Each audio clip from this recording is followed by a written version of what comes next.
Welcome to Eternal Journey, the podcast.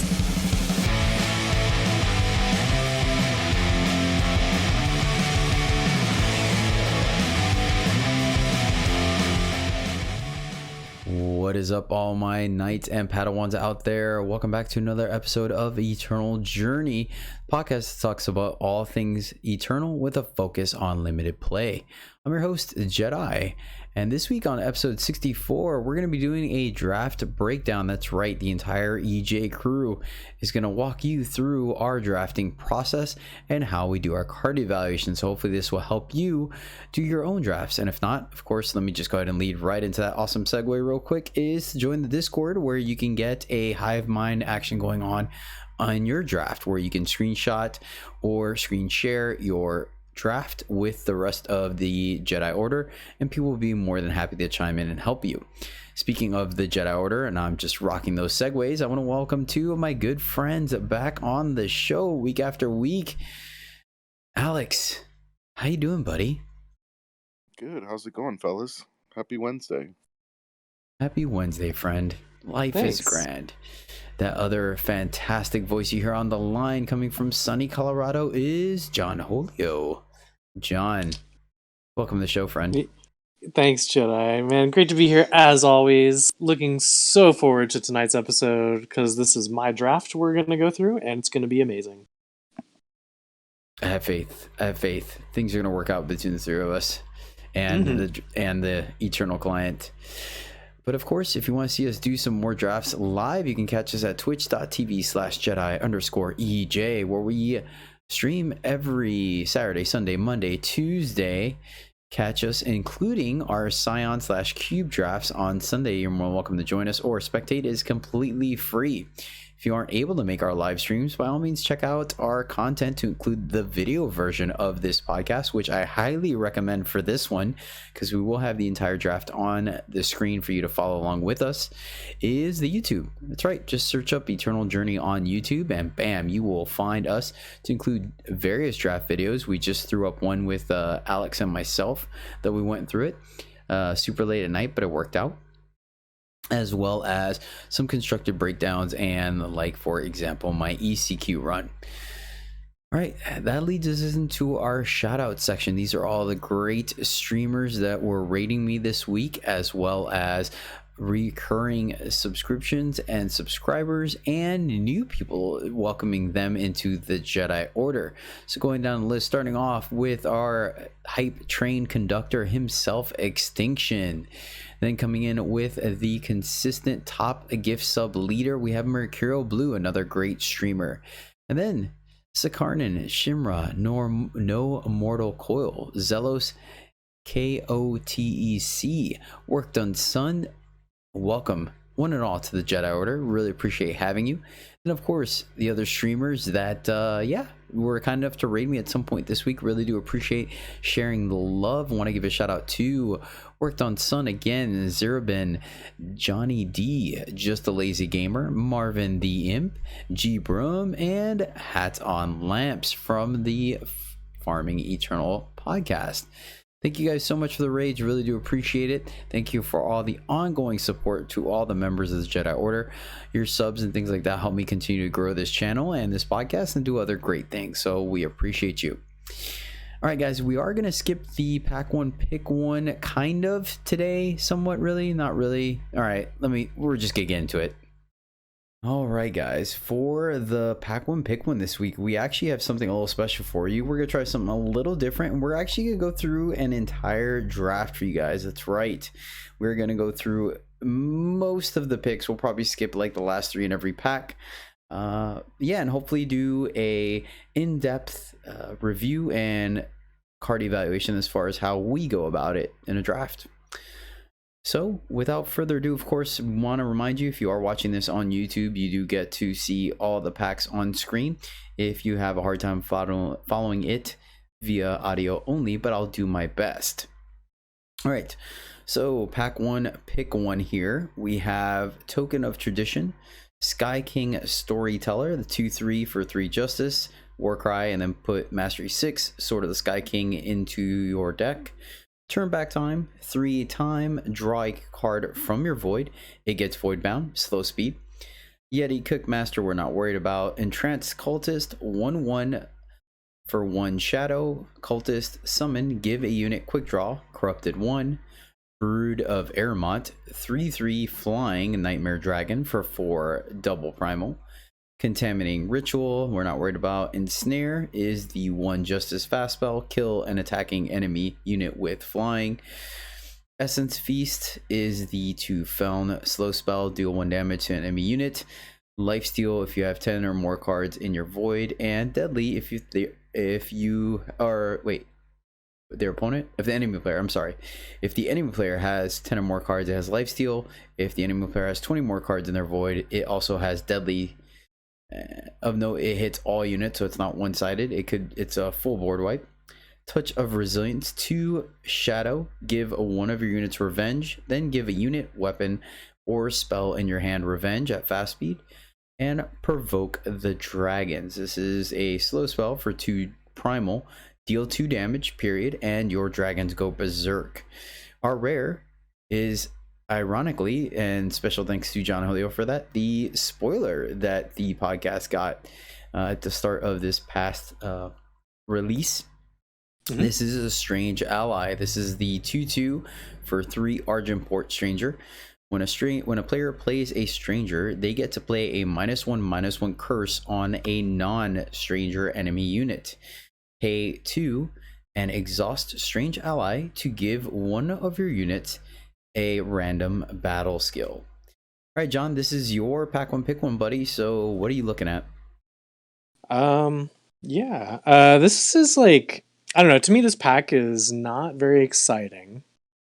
I concur. The uncommons are like some of the unexciting ones, there's nothing standing out there. There's some playable commons here, but nothing that's like screaming pack one pick one. I am honestly just looking at the Strange Ally here. Like, I've seen this guy do some work. It's the highest power level card in the pack. There's no like single faction safe pick here, really. Like, the closest thing to that would be Storyteller or Turn Back Time, and these Turn Back Times just keep coming around the packs, like whether you like them or not. Like, I see last pick Turn Back Times pretty frequently. And then like Brood of Airmont's a fine playable card, but it's got double primal in the cost. Like, and it's not exciting. It's it's a flying beater, but it's still filler. Like, I don't know. Look at the stranger here. Provoke the Dragons is a fine card, and it does some work in certain decks, but it's definitely not pack one pick one. I think it's very underwhelming in that regards. Touch of Resilience, I've seen it do a little bit of work, but it's not great. I agree with you there. I think the adult picks is definitely between Brood of Airmont and maybe possibly Turn Back Time, because of the fact that especially Turn Back Time has the highest chance of making your deck regardless. Brood of Airmont, I think, is a solid body in this format. It does a lot of work. It does have that double primal influence, but honestly, in this tri-faction set, it hasn't been too difficult as long as you don't get super greedy. And I think it's a perfectly respectable pick. The Sword of the Sky King Storyteller is super filler. It's really early to take a token. You really don't want to first pick a token. No. The one thing I like Strange Ally as well, as we figured out, in most cases the symmetrical effect of some of these rare strangers is actually negligible. It's really this one's kind of the opposite personally for me. I think the -1/-1 is actually stronger than the give a random battle skill, because you are taking this stranger out of the battlefield and it's costing you 2 power to do it, and you're not necessarily guaranteed to get something. That being said, the unit's already on the board, so you could potentially use that battle skill immediately. There's also a chance you can get like something you don't want, for example, reckless charge, things like that. But I think it is, especially with all the X1 flyers and things like that in this format, that -1/-1 is pretty strong. The one thing to consider when you're looking at a multi-faction card as your pack one pick one is the fact that Strange Ally is Argentport, which we've already talked about on the show that it's perfectly okay to go into one of the tri-factions that isn't supported, but if you are looking at what the set is offering, the only color combination that is giving us access to is going to be purpose, if I'm correct, right? I think that's right. Yeah, because destruction is time and fire create I'm pretty sure it's purpose, and so we've already established the purpose is the weakest color combination or tri-faction, so that is something to think about as well. Alex? Yeah, I mean the ability goes into the purpose kind of strategy, but like I think I'm most interested in just I'm more interested in playing off of the first part of this card than anything, and just going like more into strangers in general. What do you think, Alex? Yeah, so I mean, you said it. It's like a pretty underwhelming pack overall, but Yeah.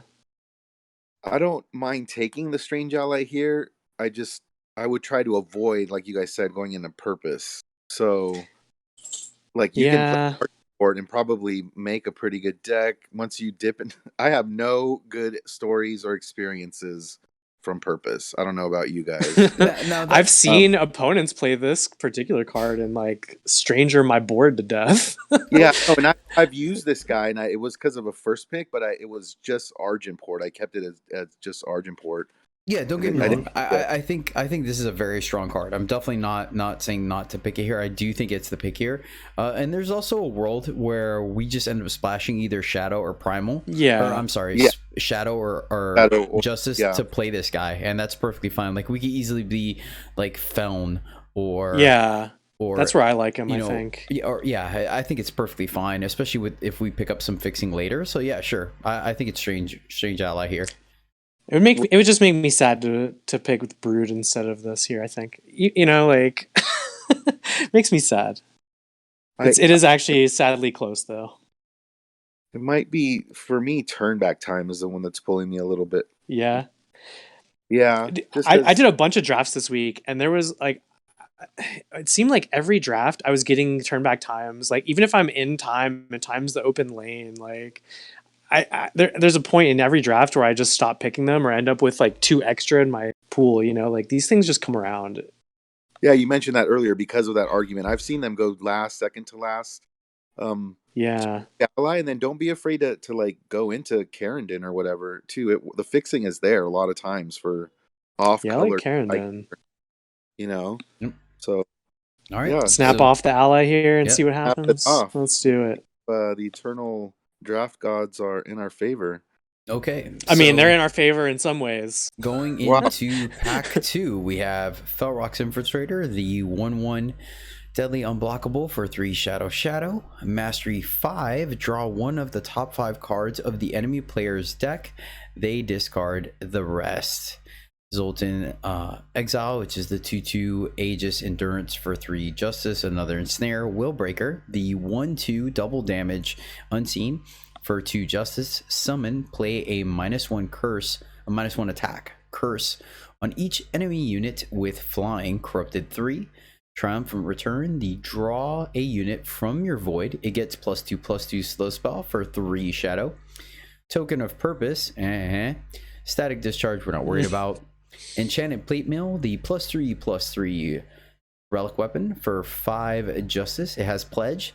Spellcraft 2, play Inspire, which is draw a card and give the top card of your deck a +1/+1. Or I'm sorry, the other way around. The top unit gets a +1/+1, then you draw a card. That does not unit or weapon. Thanks, John.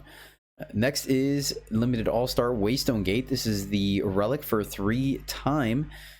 Pay 3 to draw a sigil of your choice from your deck, so it is fixing. After the 3rd activation or 3rd use, sacrifice Waystone Gate. Entomb. If it's your turn, play an 8/8 giant. This card is absolutely amazing. We have Two-Face, the 2/2 for 2 Shadow, deadly, and summon. The enemy player discards the top 2 cards of their deck, corrupted 2, and Seer, the 2 fire fast spell, deal 3 damage period to anything you want. This is some pretty strong uncommons here. I think they clearly take out everything else in the pack to include Triumphant Return. So let's Surely. start with you, Alex. Why don't you break down these uncommons for us? I mean, it's very early, so I mean, two of the picks I think are very good. Seer's never wrong. Mm-hmm. Two-Face is in your colors already that you picked. If you want to like go that route, and it's like not a bad route because that's a good unit. But that Waystone Gate is what's jumping out at me. It's just so powerful. Mm-hmm. Yeah, and you can get really cheeky with that 2/1 flyer if you end up in Carandon with that. Yes, you can. Like everyone is using that right now with this, so it's like, I mean, you're basically not cool unless you're consuming Greeting Waystone Gates, right? yeah, you are not in the cool club if you haven't managed to pull that off yet. I guess I'm not in the cool club. Yeah, no, Unlucky. I haven't either. I'm trying desperately. I'll be honest with you. I tried to make that work back in the set it came out, right? When relics weren't that good. And it just seemed to underperform.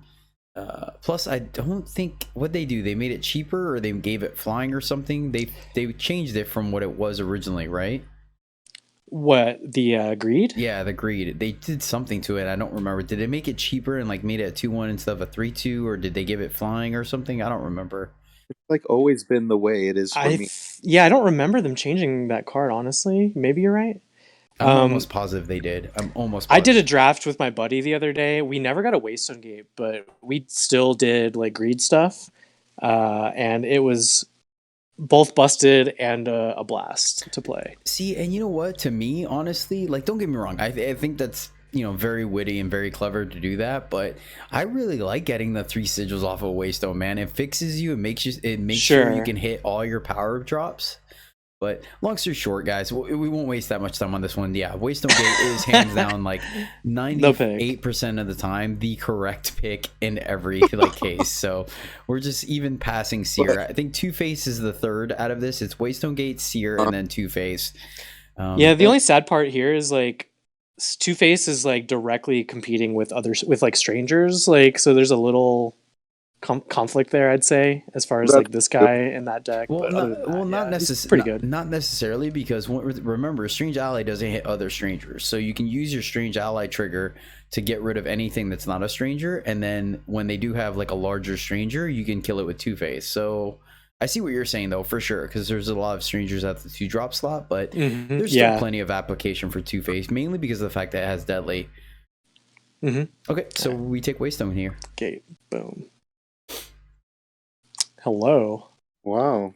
Alrighty then. Well, starting off, let's see. At the commons, I'm just gonna read these names off, guys, because you can.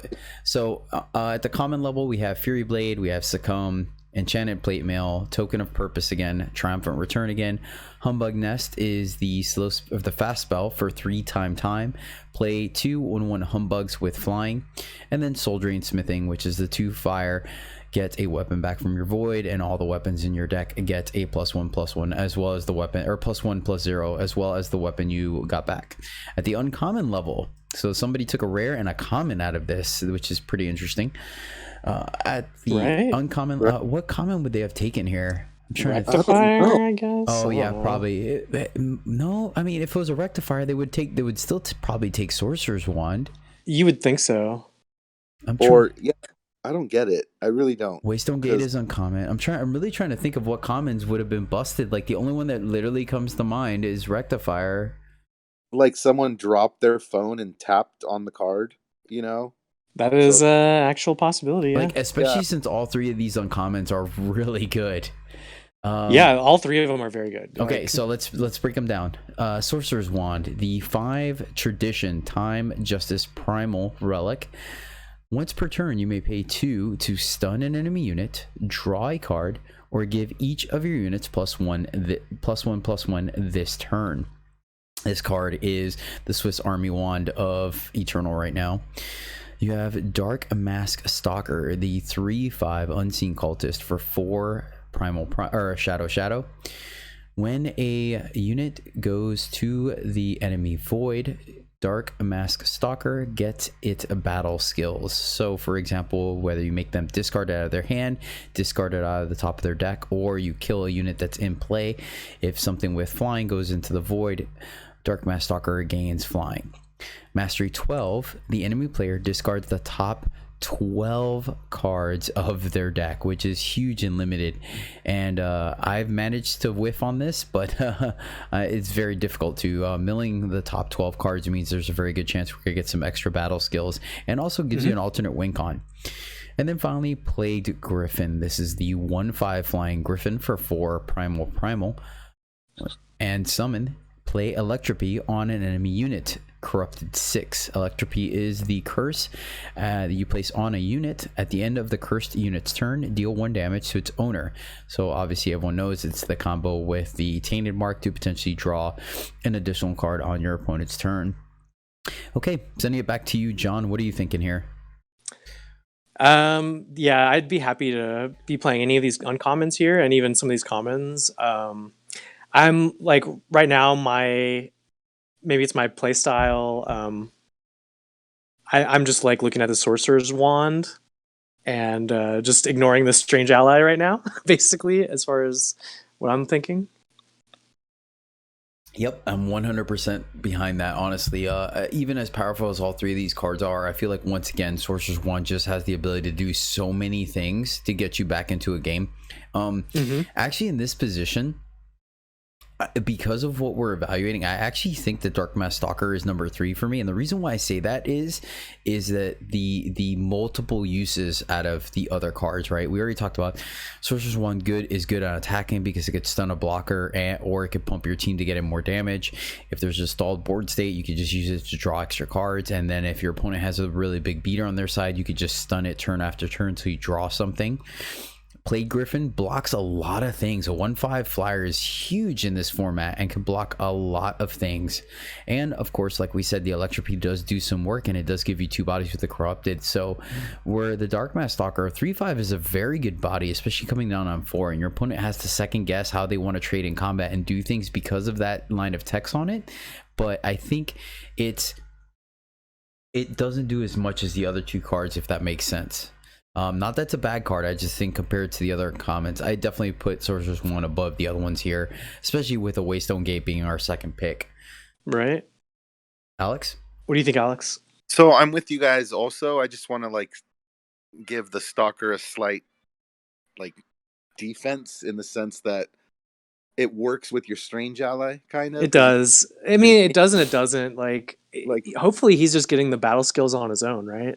No, absolutely. But you can like flyers are easy to ping sometimes, so like it can get flying pretty easily from that. Yeah, and then once you have a good flyer with a good body, then you're just like, yep, just keep those battle skills coming because Reckless like barely affects it. Yeah, it just there's lower risk. You ping 1 Humbug with it, and you give your Stalker flyer. Yeah, flying, that makes a lot of sense. So, but I mean, you're not wrong. The wand is great. Yeah, I don't. And then pivoting into that tricolor instead of the other one is. Yeah, like I'm not that so big on Strange Ally that I mean I like this card. I like this synergy, but I think I like this more. Yep. Yeah. Right. Sorcerer's Wand it is. Let's do it. Oh, I'm missing my Dark Betrayal now. No. All right, so going into pack 1, pick 3, Felrock's Infiltrator, Spore Spitter, Token of Destruction, Rage Heart Paladin, Ruinous Burst, and Token of Purpose. Wow, our fixing for purpose would have been busted. And then Grave Watch Ancestor, the 2/3 Elf Cultist for 3 time, ultimate pay 6 to give Grave Watch Ancestor plus attack and health equal to the highest health among units in your void. That card is absolutely great. Still just a C+. I think it's above average for sure. I continue to go up on it. It's not a bomb, but I am very happy to have 1 or 2, maybe even 3 of these in my deck, depending. The only problem is it does fight a little bit with Rectifier in that 3 slot, but other than that, there's very few 3s that do better than Gravewatch Ancestor, which I'm super happy about because that was one of the cards I had high on my list very early in the spoiler season. Then at the uncommons, we have Dark Betrayal, the 6 Shadow Slow Spell. Choose a unit in the enemy player's hand to steal and play. it gets charged, sacrifice it at the end of the turn. You may exhaust a unit to play Dark Betrayal for 2 less, i.e. 4. And Shugo's Hook Sword, +7/+5 relic weapon for 7 fire. When you deal damage, play a 2/2 Oni Grunt. Starting off with you, Alex. Let's see here. So for me, this early in the draft, and there being, I mean, I do like Ancestor a lot. That's a really good card. And we're more than likely going to be in time simply because of the Waystone Gate. But I think I take the Shugo's Hook Sword here because it's like the best card. It's still too early to say what colors you're in specifically. So for you, we're still in the take the most busted card in the pack stage of the draft. I mean, yeah. I think for pick 4, yes. Yeah, I actually agree with that as well. I'm perfectly okay going Praxis and then potentially splashing. I mean, having access to a Waystone Gate, like, almost makes the sky the limit, And I agree. You're not wrong. Shugo Hook Sword can win so many games, and I think the world is onto it. I see very few Hook Swords and Waystone Gates being passed ever anymore. Mm-hmm. So it's one of those things where you have to take them very aggressively. John? Yeah, I'm with you guys. Hook Sword. Okay, sweet. It's a close ancestor second. It's very close for me as well. If you guys haven't noticed yet, I do not draft like an adult. I take what I take. I likes what I likes, and I take busted cards. Right? Yeah. Hook Sword. Yeah. And Dark Betrayal is just bad. Yeah, it's done some busted things, but it's definitely whiffed plenty of times as well. I had an opponent steal my Corpse Bloom on turn 4, so they got to play a 7/7, bounce one of my guys, hit me for 7, and then still get the 0/7 body afterwards, and I still won that game. Oh wow.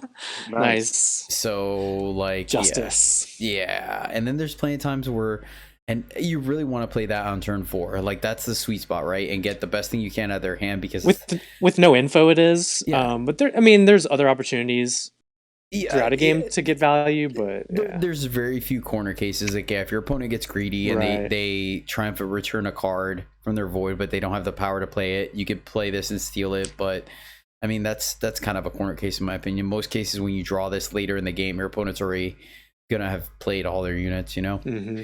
Okay, yeah, I'm with you. Shugo Hook Sword it is.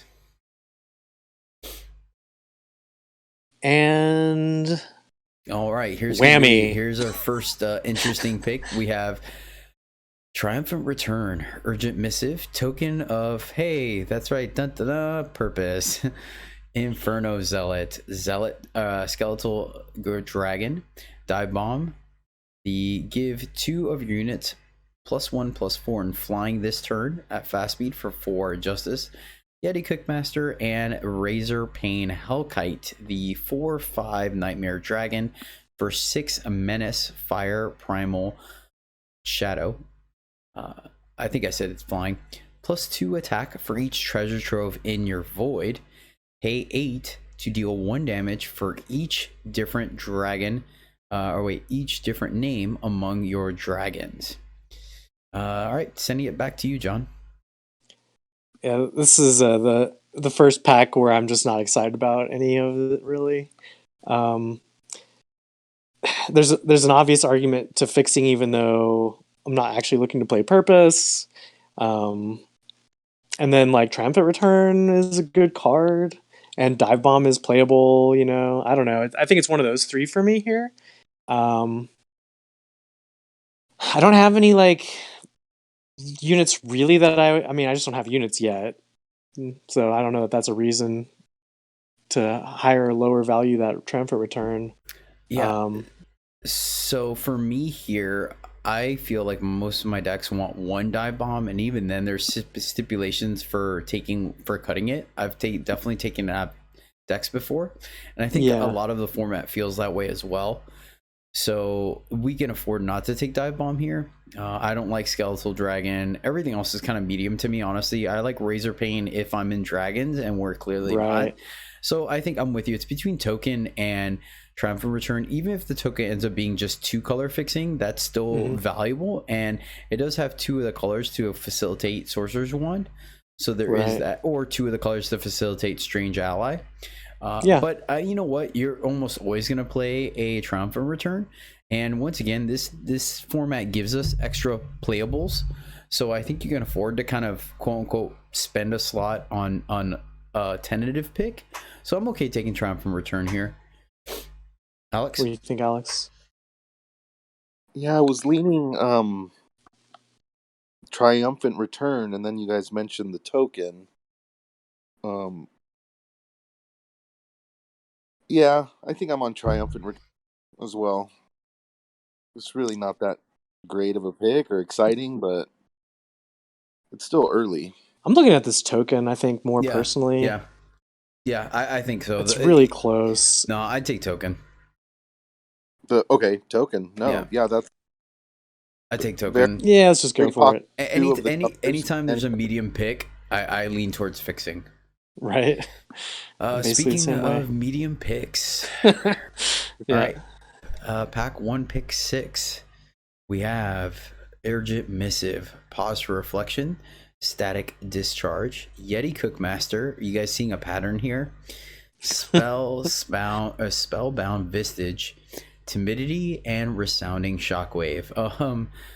I won't waste your guys' time. Pretty much most of these are unplayable or last picks. Timidity is probably the only card that's even close. And Pause, but not really. Not really. So I think we just take here. Timidity is the 2-cost justice curse. The unit that's cursed cannot attack. It can still block, but it can't attack. So it's pseudo removal for justice. Okay, all right. So this one's a little bit better. We have turn back time. We have Humbug Nest that we talked about. We have Token of Destruction, Succumb. Frostbite Crystallis is the 4/6 Mandrake for 6 primal. When you play a relic, stun an enemy unit. And then Touch of Battle. This is, I think, universally considered the best touch out of all of them. This is the 2-time fast spell. Give one of your units deadly, then give a unit, weapon, or spell in your hand deadly as well. All right, Alex. So Touch of Battle is great. There's a turn back time in here. A Humbug Nest is good. But for me, it's like a Windmill Slam token on this one. Really? Yeah. Why is that? Well, I mean, it's just. Why is that? It's just Exhibit A. It's 2 to 3 of your colors. Right. And I mean, you guys know my fondness for like more than 2 color decks, but yeah, you're not really. You don't really have a direction yet. I mean, other than probably for a sure time, just because of the Waystone Gate, and then this gives you time and 2 other potential colors. What do you think, Jedi? Yeah, no, don't get me wrong. I don't think you were wrong, Alex. I just wanted you to elaborate for our listeners' view. And yeah, for sure. Yeah, I think token is very much in consideration here. I'm actually leaning towards Humbug Nest. I know it's double time, but we want to play time. And we have 1 potential unit right now. I would like to come out of this pack with at least 2 units. So I actually would take Humbug Nest here. This 7-drop makes 2 drops, so that's kind of like a unit. The Waystone Gate's kind of like a unit too. And this is the best unit in the format. I'm just messing with you. So it's Humbug Nest for you, Jedi.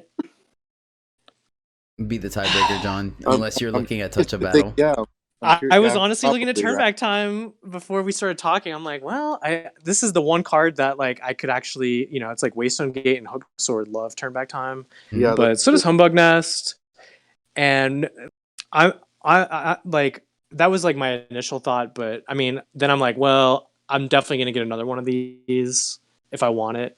So then I was like, well, probably between these two, because I literally have nothing to go with Touch of Battle right now. Yeah, I definitely don't think Touch of Battle is what we're looking at right here. No. And so for me, it's between the token and the nest as well. I do like Humbug Nest. I think it's best in Elysian, but Humbug Nest is good in any time-based deck for sure. I'm actually, I think, with Alex on this one. Like, I think this taking this token now just leaves me more open to For pack two and 3, possibilities. yeah. Yeah, Yeah, that makes a lot of sense. it's really close though. I think I'm gonna go with the token. Yeah. All right. So pick 7 is token. Okay, here we have Touch of Purity, which is the lifesteal touch. We have Precision Plunge, which gives one of your flying units Deadly and Killer for 1 time at slow speed. We have Overlook Spotter, the 1/3 for 2 primal, Trans Cultist that we talked about, and then Assault Shield, the +0/+2 relic weapon for 3 fire. Summon +1 attack for each of your units. All these are super medium. So John. This is like the kind of deck where I would consider actually Touch of Purity, like having a big weapon as one of your hits is like one of the few times where I kind of like this spell. But like with no units right now, I'm like leaning a little further away from it. I don't know. Like I'm thinking maybe Precision Plunge here. So this card has come up for me since I've been playing the format. I don't know about you guys. I normally take flyers before I take plunge, but there aren't any in the pack though. Oh, I know. Well, I mean, I would have had the Humbug Nest already. Just saying. True, goes great with plunge. Yeah, I guess I could see a plunge here because I don't think right now we haven't seen enough primal to make us want to take the spotter, and same thing, we haven't seen enough shadow to make us want to take cultist. So yeah, I can see a plunge. And I just kind of hate Assault Shield. Like I just do not like this card. I've tried to play it a few times and it's just always been bad for me. I think it was better at the beginning of the format. Honestly, like I liked it earlier, and the longer I played the format, it just kept going down. Now I'm with you. I'm not very high on it. Alex, you got anything to add about this pick? Nope, I'm on the same. Okay, we'll take plunge here. Plunge. All right. And then here we have Ruinous Burst, which is the deal 1 damage to 2 enemy units. Urgent Missive, Stone Powder Bomber, which is the 5/4 Oni for 6 fire. Exalted on your turn, and Static Discharge. Well, there's really nothing going on here. We didn't take the Touch of Battle to go with Ruinous Burst, so I think it's a pretty easy Stone Powder Bomber here. I'm with it. Gives us a unit, and it goes with our Hook Sword, so yeah. We don't have to talk that much about this one, so yeah, we'll take the Stone Powder. All right, Soldering Smithing goes very well with our Shugo Hook Sword. Once again, it gets it back, and then it's in conjunction with a Contaminating Ritual and a Yeti Hook Master, so yep. See ya. Easy Soldering Smithing. Skeletal Dragon or Skeletal Dragon or Static Discharge, they're both going to the pool, doesn't matter. Yeah. And the Shiftstone Burst. And a Ruinous Burst is our last pick. All right, going into pack 2, pick 1. We have, let's see, at the commons, we have Stand Strong, Wanderlust Kieran, Topaz Drake, Prancing Griffin. We have Ruin, the 1 fire, kill an enemy attachment at fast speed. Recogulator, the 2/2 for 4 fire. Entomb, play 2 1/1 Grenadins. Venom Fang Dagger, Sparring Partner, which is the 2/2 for 2 Justice. Mentor, give the student +1/+1. Soaring Stranger, the 3/3 Stranger for 4 Primal. Strangers have flying. Eager Offering, the 0/4 for 3 time. At the start of your turn, sacrifice Eager Offering to draw 2 cards. Recano Insignia, which is Fire Justice. And then Phoenix Hammer is our rare for +4/+2 relic weapon, 6 fire. When you play your 3rd spell in a turn, draw Phoenix Hammer from your void, amplify 2 +1 to attack. Yeah, I think I really think it's just between Recogulator for units and Eager Offering, and I like Eager Offering because it's a unit that draws us cards. I'm on Recano Insignia here. This is not a great pack 2 pick 1, really. I barely like Recogulator will help you, chump for a few turns, or like helps you if you have like sax energies, which I have none. It is technically a unit. I like your offering is like not even really a unit, right? It's just draw 2, like save 3 damage at, or whatever. Basically, like as much as I need units, I mean the closest thing I feel like to a unit here is sparring partner. For this deck, I don't know. I'm actually looking at the insignia here. What do you think, Alec? Yeah, I was on Insignia or the Eager Offering, and just to draw cards, and it like holds the board for like a turn. Yeah, I like playing it early personally because it just cleans up your earlier draws. You know what I mean? Like it stops a 2/2 stranger from getting him for 2, and then it draws you some cards. If your opponent uses one of their few removal spells on it to avoid you drawing cards, I feel like that's still kind of a win. And it's in time, our primary color. But I can totally see the justification for Rakano Insignia because of the fact that it's 2 color. We want to kind of try to be in creation and maybe have a light splash for Wand. So I can understand that. All right, so what's the tiebreaker there, Alex? I mean, I think Insignia then. I mean, like we are kind of looking like a more control-y deck, which is the kind of deck that can play offering and like it. And for the record, if we do pick up a turn back time, Eager Offering can draw some more cards late game. Yeah. I mean, right now it's definitely looking like we're creation with maybe a splash. So, I mean, either of these cards go in that deck. It's just like I definitely don't think needing a unit is a reason to take offering. Because like in my mind, it's just really not. Like Insignia, it's always going to be depleted here, but it does fix for 2 colors, which I like a lot. Mm-hmm. Maybe you're right about offering though. Let's go for the offering. Boom. All right, your offering will be our pack 1 pick 1, and ooh, that's a nice one.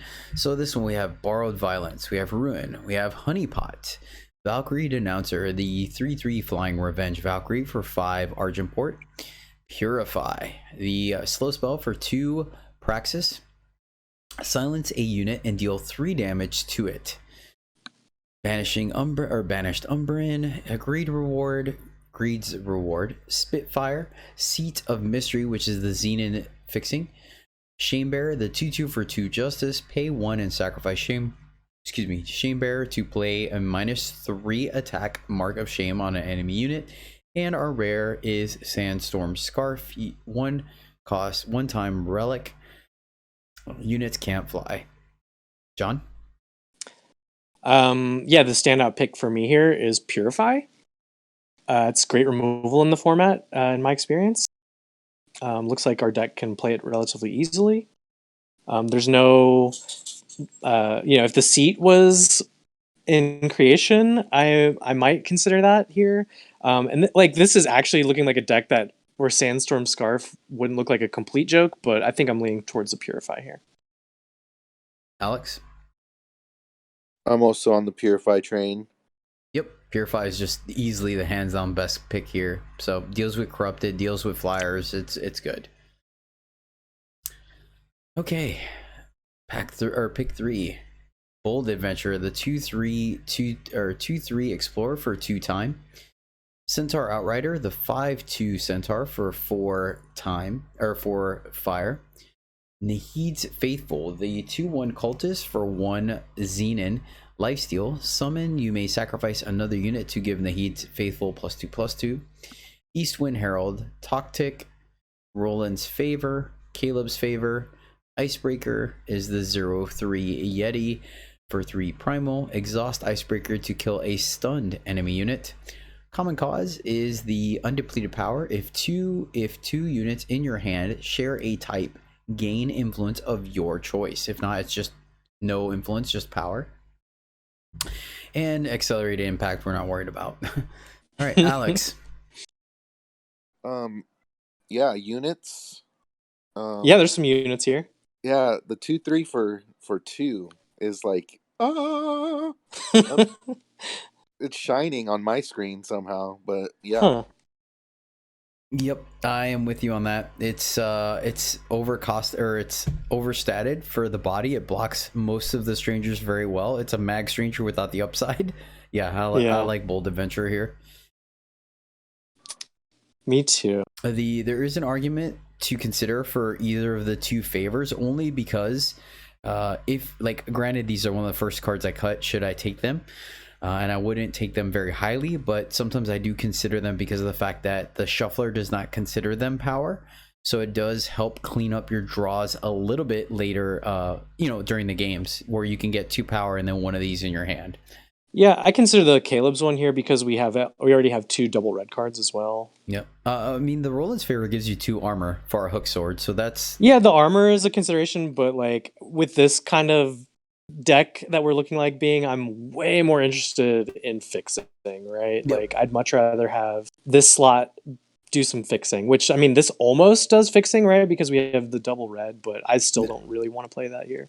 Yep. No, I agree, but it's not good. You still take those very low. So yeah, Bold Adventure here is the pick. All right.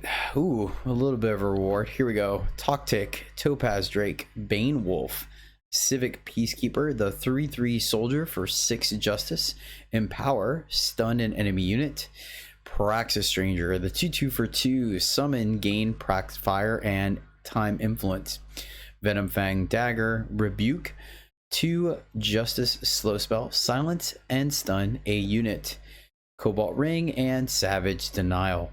I think it's a pretty easy slam dunk Praxis Stranger here. It's a 2-drop, it's fixing, and it's a stranger. It's exactly what we want. Yep. All right. Sweet. Ooh. Ooh. Ooh. Oh, wow. Can we just take this whole pack and be done with it? All right, this one's... Please. Yeah, this one's actually really good. Okay, so we have a Purify. I won't even waste your guys' time. So we have a Purify, we have another Praxis Stranger, we have a Combray Stranger, and then I guess I actually think this card is not nearly as good as it was in the last format, but Aspirant's Robes is the +1/+1 weapon for 1 time. Summon and create and draw a 1/1 cultist, and then pay 4 to spellcraft it to play Patient, which can you hover over it real quick? Need to remember which one this is. No, you're fine.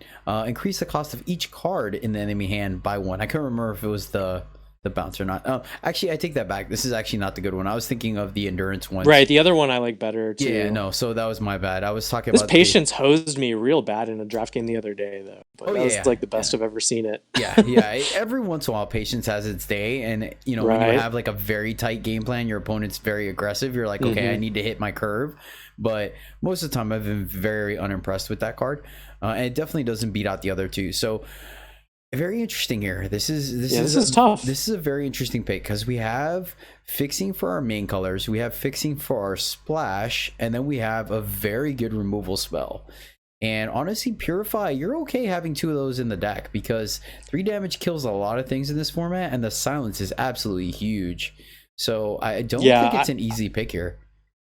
No, but it is going to be very tough for me to, be a draft adult and take a stranger here over a Purify. Like, it's like we're already, it's still early in the draft. We're kind of already getting there on our fixing. Like, we've already been prioritizing it reasonably high here. Like, as great as one of these strangers would be for our deck, like I really am looking at this Purify here. What do you guys think? So the argument for me for like maybe the Combray Stranger would be, yeah, the fixing is looking great, but I've been in this position in a draft where I'm like, think I'm set on the fixing, and then I kind of ignore it for the rest of the week, and I kind of get screwed later. Yeah. My fixing isn't as good as I think. I already have a Purify. I'm leaning Combray Stranger here. Okay. But I wouldn't fault you for the Purify. It is a great removal spell. But it's a cross your fingers kind of pick, right? Like it's like, I got my fingers crossed for a Combray Stranger in the next 7 picks kind of pick, right? Totally, and then they're all like Skycrag or right. The not Rakano, but a different off color the rest of the way. So what do you think, Jedi? I agree with Alex where I think between the 2 strangers it is Combray Stranger because it looks like Justice is going to be our splash. So if we can get our splash out of our fixing instead of having to dedicate serious picks to it, I think it's very powerful. And I agree. There have been times where I'm like, all right, there's one, we're going to see another, and we don't. Right. But Man, removal is so clutch, and Purify just does a lot of work. Don't get me wrong, there are a couple things it doesn't deal with, but Purify is very strong. It seemed to overperform for me, so I would actually lean with you, John, and take Purify here. Right? There are very few things I would take over fixing, but Purify is really good removal. Like, it stops you from getting steamrolled by a lot of cards. Yeah, man. Like, I ain't mad at you guys for taking all that. right. I appreciate you trying to be the voice of reason. Purify for me. All right, boom. Let's see here. Okay, well, Dang you, Horu Stranger. we got rewarded. Yeah, so there's Mantle of Justice is normally a good card, but in the tri-faction set like this is, the influence requirements is just too high to make that card good. That is the +0/+0 weapon for 4 justice, and +1/+1 for each of your justice influences. In the pack, there's a Wanderlust Kirin, a Thunderclaw Raven, a Spitfire, a Greed's Award, and an Oasis Sanctuary. All these cards are completely ignored because there is a Horu Stranger, a 2/2 for 2, summon, gain, justice, and primal, which facilitates our fixing on justice as well as our primal for our sorcerer's wand. So I don't really think there's much to talk about here. We just windmill slam the stranger. Boom. Yep. All right, slightly. I think it's still another stranger here. We have Chancellor's Horn. Let's go ahead and break it down for people that may not know. So Chancellor's Horn is a 2 justice relic. Empower, gain 1 armor. After the 5th use, sacrifice Chancellor's Horn to draw a unit of your choice with more health than attack from your deck. Yeah, it's a tutor effect, but it is way too slow, and that's best case scenario if you play it on turn 2. Yeah, that card's just a trap. There's Battle Tested Stranger, which is the 2/2 Stranger for 5 time, but strangers have +2/+2, which means it will come into play as a 4/4.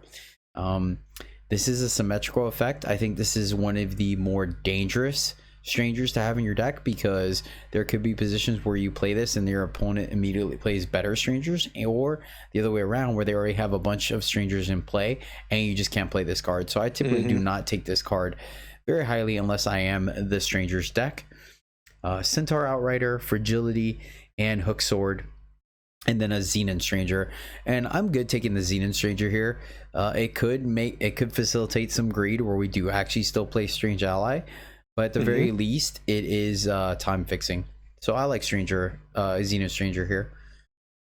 Yeah, I'm with it as well. Yeah, this Chancellor's Horn's been in a few formats. I think I've seen this card actually do something good like one time and have it be just terrible every other time. Like, yeah, it's a, like you said, it's a trap.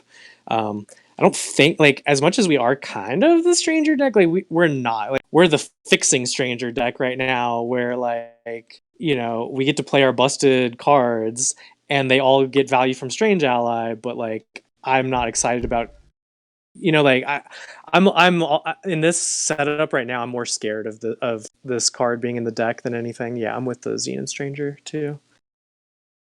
This card being the battle tested stranger. Sorry, I'm pointing, but yeah, podcast people can't see that. I know the 5/2 for 4 is a horrible unit generally.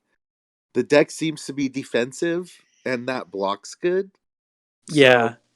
So there are no 4 drops at the moment. So I don't know how much the Strange Ally is going to get in there potentially in the deck, but well, I mean, if this guy's in there, then I've already got 3 shadow fixings without even really going for it.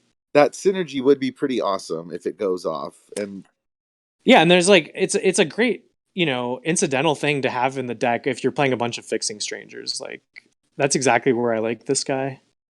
Yeah, so. It's like the deck is going more directions, kind of. That's great. Let's see here.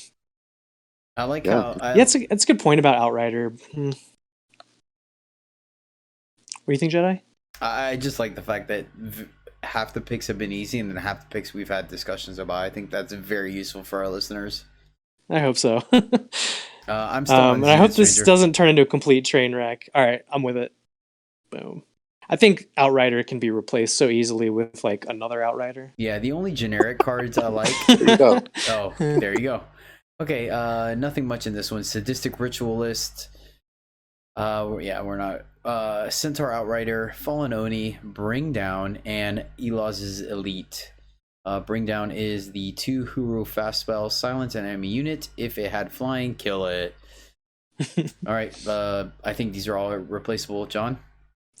Yeah, we've already got like two Bring Down ish cards. Purify is relatively similar, like so I'm not like jumping on this. Plus, like blue is a hard splash right now. I don't really care about Elaz's Elite. I'm looking at Centaur Outrider for the reasons Alex said earlier, and then actually I'm kind of looking at this Ritualist. Another kind of like payoff-ish card for having these dorky fixing strangers in the deck. It also can fix in your opening hand. So I think there's some actual consideration to this card. Break it down for our listeners, please. Sure. I guess you didn't read the text earlier. It's a pledge, 1/4, 3 Xenon cultist unit. Its ability is pay 2 and exhaust Sadistic Ritualist and sacrifice another unit to draw a card. So, like, I don't know. I'm a big fan of pledge.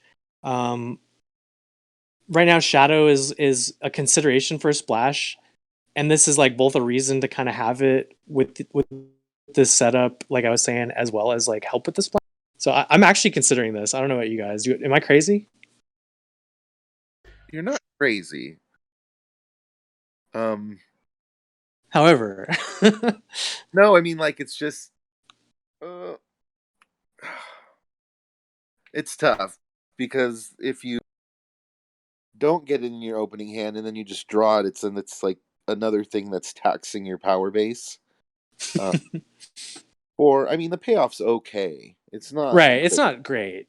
But it's like you're not really taking anything that's spectacular instead of it. So no, playing cards like Centaur Outrider make me sad, except when I'm in like a very aggressive, like I'd put this in like a Stone Scar aggressive deck, like quick draw and things like that. Then you like the nice top end, or not top end, but top heavy units like that. Gotcha. When I'm playing cards like this in a defensive deck, it makes me kind of sad. Yeah, I think I would still just take Centaur Outrider. It has a higher chance of making the deck, and I haven't been too impressed with the sack decks in this format. Don't get me wrong, there is some power to be had by Ritualist, but I've been kind of unimpressed by it, right? And you're taking 2 cards out of the fray when you do it because you're sacking the unit and you're exhausting this guy, so he doesn't block as great either. Centaur, yeah, we really don't want to play it, but having that kind of like safety net where if we are short on playables, we have a card that we can put in, I think is a little more valuable here. So I personally would take the Outrider, but I wouldn't hate you guys for taking the Ritualist. I'm with it. You. You've convinced me. Okay, this one is Alchemist Concoction. +0/+0 weapon for 1 neutral. Spellcraft 4, play Alchemical Blast, which is deal 2 damage to a unit or player, or weapon or sight. Summon, the wielder gets a random battle skill. Ornamental Daggers, +1/+1 for 1 time. It has Echo. Barkeep's Friend, +4/+2 relic weapon for 6 fire. Entomb, create and draw a +1/+1 weapon. Spirit Drain, we're nowhere near double shadow, so we won't worry about it. So I think it's between Concoction and Daggers here. We have no real way of capitalizing on either of these particularly. Concoction kind of doubles up with our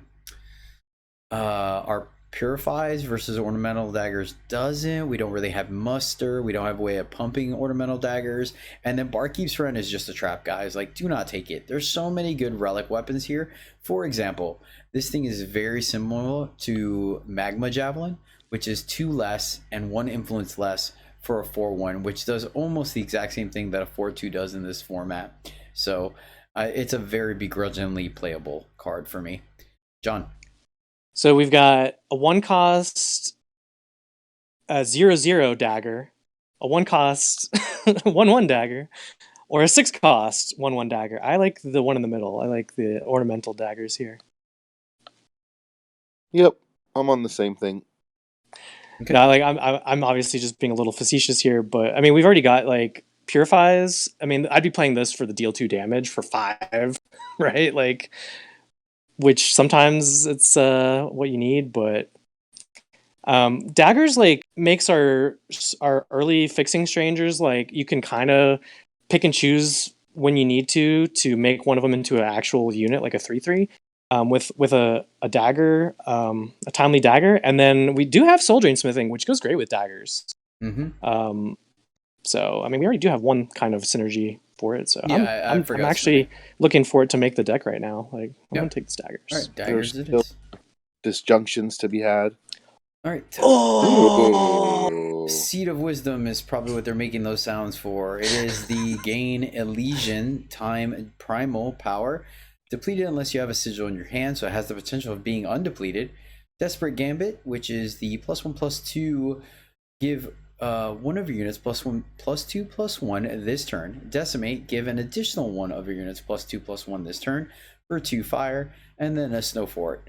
Yep, I think it's Seed of Wisdom. Yeah, for sure. That's a great pick, 22. Excellent fixing. Thank you, Pack. Wizened Crone, Trickster's Cloak. I think they're both going into the pool. Cloak of Pool. And last pick, Bold Adventurer. 2/3. No respect. All right, well, all of a sudden we went from no units to almost being good on 2 drops. Oh, we're chilling. My God. What? All right, this is a good open. Yeah. All right, so going into pack 3, pick 1, we have Iron Hook Sword, Barkeep's Friend, Astronomer. Actually, this is late enough to where I'll just cover the cards that matter. So Praxis Banner, Hot-Blooded Barbarian, Stalwart Shield, and Twin Brood Sauropod, 5/4 dinosaur for 5 time, and it has Echo. Give me those turn back times. Yeah. Is there? That card's just great. It's great. I'll let you talk about it, John. Yeah, it's fantastic. 5/4 is a great body, and he brings a friend. The second 5/4. I mean, you got to pay for both of them, but that's card advantage on a stick, and that is a great unit. I think it's only in contention for me with this Praxis Banner, which is actually a strong consideration, but we need some good top end units, and I think this is exactly what we would like. This kind of deck also tends to end up with at least 1 turn back time, and this is a decent hit for something like that, because when you draw it from your void, you get 2 more copies because of Echo. So yeah, Sauropod for me. What do you think, Alex? Samesies. Yep. All right, Mill Slam, Twin Brood Sauropod. So as you guys notice, this is starting to get to the point where, because we have a good idea of what our deck's looking like, the picks are becoming a lot quicker. Because we just know the direction of our deck, and so we can ignore more of the pack. Speaking of which, here we're going to have another Huru Stranger, Nahid's Faithful, and Xenon Cupbearer. Xenon Cupbearer is the 2/4 lifesteal for 4 Xenon. And then the Magma Javelin, which is, like I said, +4/+1 relic weapon for 4 fire. Alex, what are you looking at here, buddy? Is this... It's like... It's kind of a lot of strangers if we take that Huru Stranger. How serious are we about playing the primal stuff? Because for me, it's between the Huru Stranger and the Xenon Cupbearer. Yeah, I like the fact that you took Magma Javelin off the table, and I think part of that is because of the fact that we have double Purify, which they fill a very similar role. They kill more or less the same things. So I agree. I think it is between the 2 units here. I personally would like to take Huru Stranger because, once again, it really makes it to where it's almost free to play our wand. And our wand being one of our most powerful cards is just So good. And then once again, if we have more fixing for our splash colors, that means that we have less of a need to play like a straight up, for example, Primal Sigil in our deck to Yeah. accommodate that splash. Granted, we do have Waystone Gate, so it gives us the ability to get that fixing. But I mean, I feel like it's almost free. It puts us at what, 5, 6 2 drops, which is personally my personal sweet spot. And that also opens up the door to maybe like easier biting wins in pack 4 if we need it. So Yeah. I think I lean a little more towards Huru Stranger here, but I like Xena Cupbearer. I think 2/4s do some work in this format, and it having lifesteal makes it even better. John? Yeah, this is a tight one. Let's see here, what's our fixing? So we got 3 of those. Like, I would totally play this Huru Stranger right now. And I would consider playing this Cupbearer as well. Like, I'm still not 100% on this Shadow in the deck. Yeah, taking Huru Stranger will put us at what, 4 sources of primal between 2 fixing and 2 strangers? 1, 2, and then 3, 4. Yeah. So that would already just kind of get the job done for a 1 blue splash. Yeah, I think I'm gonna go with the Stranger. Still not completely sure about this. I do like your point though. Like this kind of shores up a weakness in our deck right now, but at the same time exploits a weakness in our deck right now, which is the Shadow. So yeah, I'm gonna go with this Hoover Stranger. Okay. Wow. So pick 27. We have. Let's see. We're looking at a Spell Shield Architect, which is the 3/2 unseen for 3 Huru Aegis, and then Mentor, give the student Aegis. We have another Magma Javelin. We have a Healer's Cloak, the +2/+2 for 4-time weapon. Summon, you gain health equal to the wielder's health. And then in Shadow, we have a Cut Ties, which is a fast spell for 6 Shadow, kill an enemy unit. The Healer's Cloak's really good and can go really well with our Sauropod and our Bomber. But man, Cut Ties is just straight up one of the best removal cards in the set. How much shadow fixing do we have? 2? Right now, it's A stranger and 3, then, 4 if you count the Waystone Gate. oh yeah, So like 1 stranger, 2 tokens, and a gate. yeah. Like both of these stop us from kind of dying, and both of us could help us win by taking out a blocker. This is actually a little tough, man. To be kind of honest, I think the safest pick would probably still be Healer's Cloak. Just inherent life gain we're not excited about, but the fact that it gives a +2/+2 is a decent buff. We don't have any units minus our top end that really want to capitalize on that, right? We don't have any flyers that could really capitalize on it. So No, actually, sadly. you know what? I think because of that, I probably would actually lean towards Cut Ties here. We're dipping into the whole like 4-color good stuffness, but I mean that's both ally, strange ally, and Cut Ties are removal, which is a really good reason to splash for. And the fact that it's cost 6 means that we're not going to see this anytime early in the game, so we have time to get that shadow source. I think I would probably take Cut Ties here, but I have been known to value removal kind of highly. John, going to you before we send it to Alex. Yeah, I think that's great points. I'm also considering this Valkyrie here because, like you said, we literally just don't have any flyers right now. Unfortunately, like we can't capitalize too much on this. Like the sorcerers, no, like this would go better with like a siege provisions, instead of like wand or. I mean, we do have the daggers, but that's about it. Like, so I'm not too excited about this unit. And yeah, we only have 2 cards that really want this cloak right now. So I'm also, I'm also like leaning into this Cut Ties myself. What do you think, Alex? I mean, it's between those 2 cards, right? And the Cut Ties is just clean removal. It's pretty clean. Yeah, I mean, costs a lot, gives you time to get the shadow out. So, I mean, there is something to be said to turn any of your 2/2 weenies into a 4/4 or whatever, but it's also a good turn back time target. Yeah. So cut ties. Yeah, I think I would take cut ties here as well. Let's go. Okay. Pick 28. Valkyrie Denouncer, Praxis Banner, Rent Seeker, and a Silence. We really don't have any silence effects, but I feel Got two purifies. Oh yeah, that's right. Never mind. I still wasn't gonna beat out Praxis Banner with the silence. I like Praxis Banner. It's the fixing we want and the fixing we need. Alex. Indeed. Praxis Banner it is. We need it. My second pick here is the flyer probably, but easy banner I think. Swaying Sea Kieran, 2/4 for 3 muster, create and draw a 1/1 flying humbug.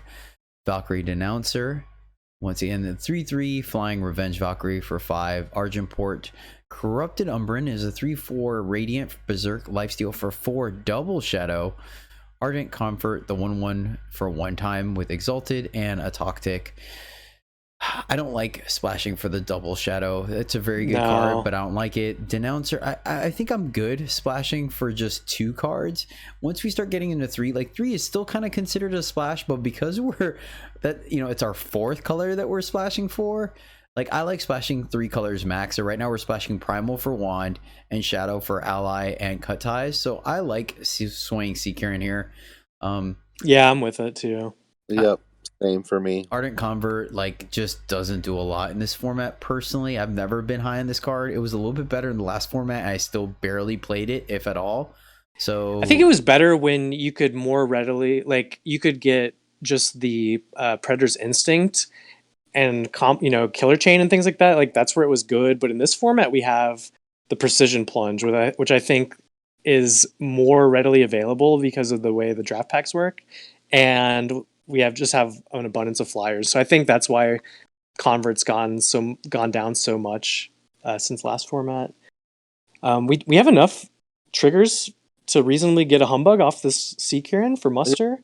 I was thinking the same thing. Yeah, and it's easy on the influence. It's a 3-drop. I think it's an easy pickup here for us. Great blocker. Totally. Yeah, let's go with the Sea Kieran. Okay, so Deja Vu. Sandstorm Scarf. Seek Answers is the 2-cost slow spell. Choose a power or non-power card, or power non-power, then draw a random card of that type from your deck. So it is a random power card, or once again a random non-power, so you don't get to pick it, but you can choose whether it's power in the early game or a unit or a spell or something in the late game. Pit Fighter is the 6/3 for 5 fire. Bring down Roland's Favor and Prancing Griffin. John. So yeah, Bebop here. We've already got mini Bebop. I like our other 5. Yeah, I heard somebody call him Bebop. I love that. He does look a lot like Bebop from Ninja Turtles. So that's actually a consideration here. Just because we're still a little lowish on top end in units. Not excited about any of this other stuff. Seek Answers is quite bad in a deck with splashing like this and influence requirements like we have. It's better if you're 1 or 2 colors and have more top end cards, expensive cards, to where you're more often gonna actually have a choice between just fetching that other power with this versus drawing another card from your deck. I think this is definitely not a deck that wants Seek Answers. And then actually Sandstorm Scarf might be okay in this deck. It's actually a consideration for me because we literally don't have flyers yet. We can make them with Sea Kieran, but this would make it okay that we don't fly because neither do you. Well, we have double Purify though. We do, right? So I'm not that concerned about that right now. And then we also have Hook Sword, which takes out flyers, and so I don't know. I guess I'm thinking Pit Fighter, as lame as it is here. What do you guys think? Yeah, I'm okay taking Pit Fighter. Honestly, I prefer the one with Overwhelm, but Sandstorm Scarf. I think the card does work, and when it does work, it does a lot of work, and then sometimes it doesn't do anything. The issue I have with it is that in a format like this where you have an abundance of playables, I just always seem to end up cutting it because I'm like, there's so many better things than it. So that's my reasoning for not taking Scarf. That being said, though, if you are trying to build your collection, it's okay to take a rare for more Shiftstone. Just wanted to throw out that disclaimer. And yeah, I'm on Pit Fighter. What do you think, Alex? Yeah, that's a sad Pit Fighter. Sad Bebop, get in there, guy. Boom. Maybe he could be Bebop Baluba or something like that. Let's see here. All right, Eastwind Herald, Xenon Cupbearer. There we go. Storm of Feathers, Decay is a fast spell, 3-time, kill an enemy attachment. You gain 3 health. Icebreaker and Pillar of Dreams. So we have a chance to pick up the Xenon Cupbearer. We are at 13 units, so I am actually kind of leaning towards that a little bit. We haven't seen any disjunctions, so Decay seems a little appealing. Did we pick up the Ruin earlier? No, I don't have any effects like that right now. I feel like I want to take the Decay because, especially in this format, it's kind of a liability not to have at least one way to get rid of a relic in your deck. But also being at 13 units is a little sketchy. Of note, I would have been at 14 because I had a Humbug Nest, just saying. But yeah, man, I think I'm gonna leave it to you guys on this one. I would. You're short yourself one. You would have been at 15, really. I would probably. Yeah, I think here, man, that is tough. It only like it would have taken one decay or I'm sorry, one destruction or something or a ruin for me to snap Cupbearer here. Once again, having that safety net. But also, like I said, not having any relic hate in this deck or in this format is a liability. So I'm not sure. I think it might still be Cupbearer though, because it's just way too easy to get run over by units in this format since it's like 2-drop central. Alex? Yeah, as much as the argument of not having removal for relics or whatever, Decay is just like, I don't know, it's not good. It's not like versatile or whatever. Right. So I'm on Cupbearer here. Yeah, I'm with it. This is another one of these cards that just makes me sad to put in my deck. I don't like being sad. Like, I would just, every time I see this, I would just be asking, like, why aren't you a disjunction? You know? Like, maybe we can get lucky here. Yeah, I'm feeling lucky. I mean, Pillar of Dreams, right? Like, coming this late. I'm feeling lucky. We got a Cupbearer. I'm going to take this Cupbearer here. All right, Cupbearer's pick 31. Let's go. All right. See, Decay. Oh, I guess Cupbearer would work with this card too. All right, fair. Bloodcall Invoker, 3/5 for 5 is Xenon Life Force. At the end of your turn, play a Restless Radiant with attack and health equal to the health you gain this turn. We have a Ruined, we have a Praxis Banner, a Feln Banner, and a Malaise. So I think we still have to stay the course here. It's kind of tempting to go Xenon, but I think we're still, considering what we saw in pack 1 as well, I think we're good being Praxis with a splash into Argenport, I guess, for lack of a better term, to accommodate some more powerful cards. There is you mean a purpose splash, just a casual purpose splash, all three. Oh wait, all are three we all colors. Oh my god, we are all 5 colors. I forgot about that. Yeah, it's a 5-color deck, but it's basically a 2-color deck with splashes. Yeah, man, that actually kind of makes me lean a little bit towards Feln Banner over Praxis, but at the same time maybe because the problem is neither of our primary colors, which is like, okay, it's tough. It actually is tough because what you want is every source in your deck, possibly as many as possible, to give you your primary colors to make sure you see those in the early parts of the game. But getting a banner that fixes 2 of our colors, and that's like perfect fixing as well because of the fact that we only need 1 primal and 1 shadow to facilitate our splashes. I think I actually go down to our fixing again real quick. So we have a Token of Destruction, which is what? Shadow. Oh, I guess it's all 3 colors. That one's all 3 colors. Shadow. You know what? Maybe. I think if we take Film Banner, then we might be good on our splash fixing, personally. It is a little bit of a risk, but maybe having one card that isn't like our primary colors is okay, because it's the same as if we put a Shadow Sigil or a Primal Sigil in our deck to accommodate. It isn't. It isn't. Right? Yeah, that's like the Waystone Gate, right? It kind of messes things up. So right? yeah, I guess if we are going to use the Waystone Gate as fixing, then that would lead me over towards Praxis Banner, because then we guarantee once again we're not going to need to grab our primary colors as much. So I'd rather make all our non like things we can't fetch with Waystone Gate be our splash. So yeah, I guess with that in mind, I'd probably maybe still lean towards. But man, it's an interesting argument. I think This is really close, and we just talked about wanting one of these effects for the deck too, a Ruin. Yeah, this is absolutely great, man. Like, I hope you guys are enjoying how deep you can go into literally picking one banner or the other. This is why I love drafting. Right. All right, Alex, shine some light on this, man. Mr. Five Color himself. So I mean, we're doing it. John is trying this 5-color madness for science at this point, and the Felm Banner is, I think, the way I would go here because of the reason you said. You know, yeah, it's Felm Banner, right? It fixes. That's my gut feeling. 2 of your splashes that both have just one of, like, you know, you don't need more than one of any of those 2.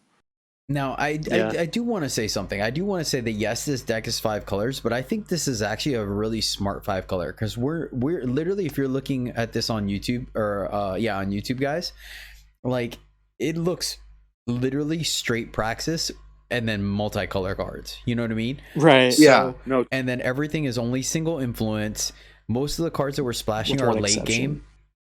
Well, oh yeah, with the primary, yeah, but that's our primary color, and this is 7 drop. It is, yeah. I meant like our splash colors, right? We're not trying to splash like a Channel the Tempest or no. something. So it's Wand and Cut Ties. Yeah, we're still, as of right now, we're still only splashing three cards, and if our power base isn't there, we can easily just cut the we can actually just cut the wand and make it a 4-color, you know, a 3-color deck with a splash. But honestly, our fixing for Primal is almost free. So yeah, I think it's Felm Banner here. Truly. Cool. Let's do it.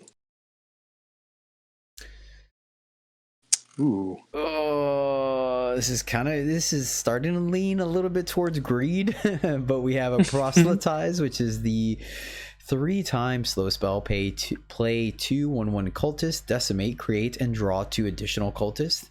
Marsh Dragon, the 3/1 flying Nightmare Dragon for 5 shadow. Summon, you may sacrifice another unit to gain health equal to the number of units in your void, and gain or give Marsh Dragon that much health. And then Valkyrie Denouncer. Sorry guys if I'm stumbling a little bit. Like, we're screen sharing over Discord, and it's not exactly the most high res on my screen, so sorry. No, it's not you. It's like, look at the size of the text of Proselytize versus Marsh Dragon. Right. And then like when there's no additional effect from the card, when I mouse over it doesn't actually help us read it. Yeah. Unfortunately, I wish it just kind of zoomed in on the card when I did that. Yeah. I guess if I right click, does it do that? Yeah. There you go. Yeah. My bad. All good. All right. So the strongest card here is Marsh Dragon, and it's an easy splash again, but we also don't have that many things to sack to.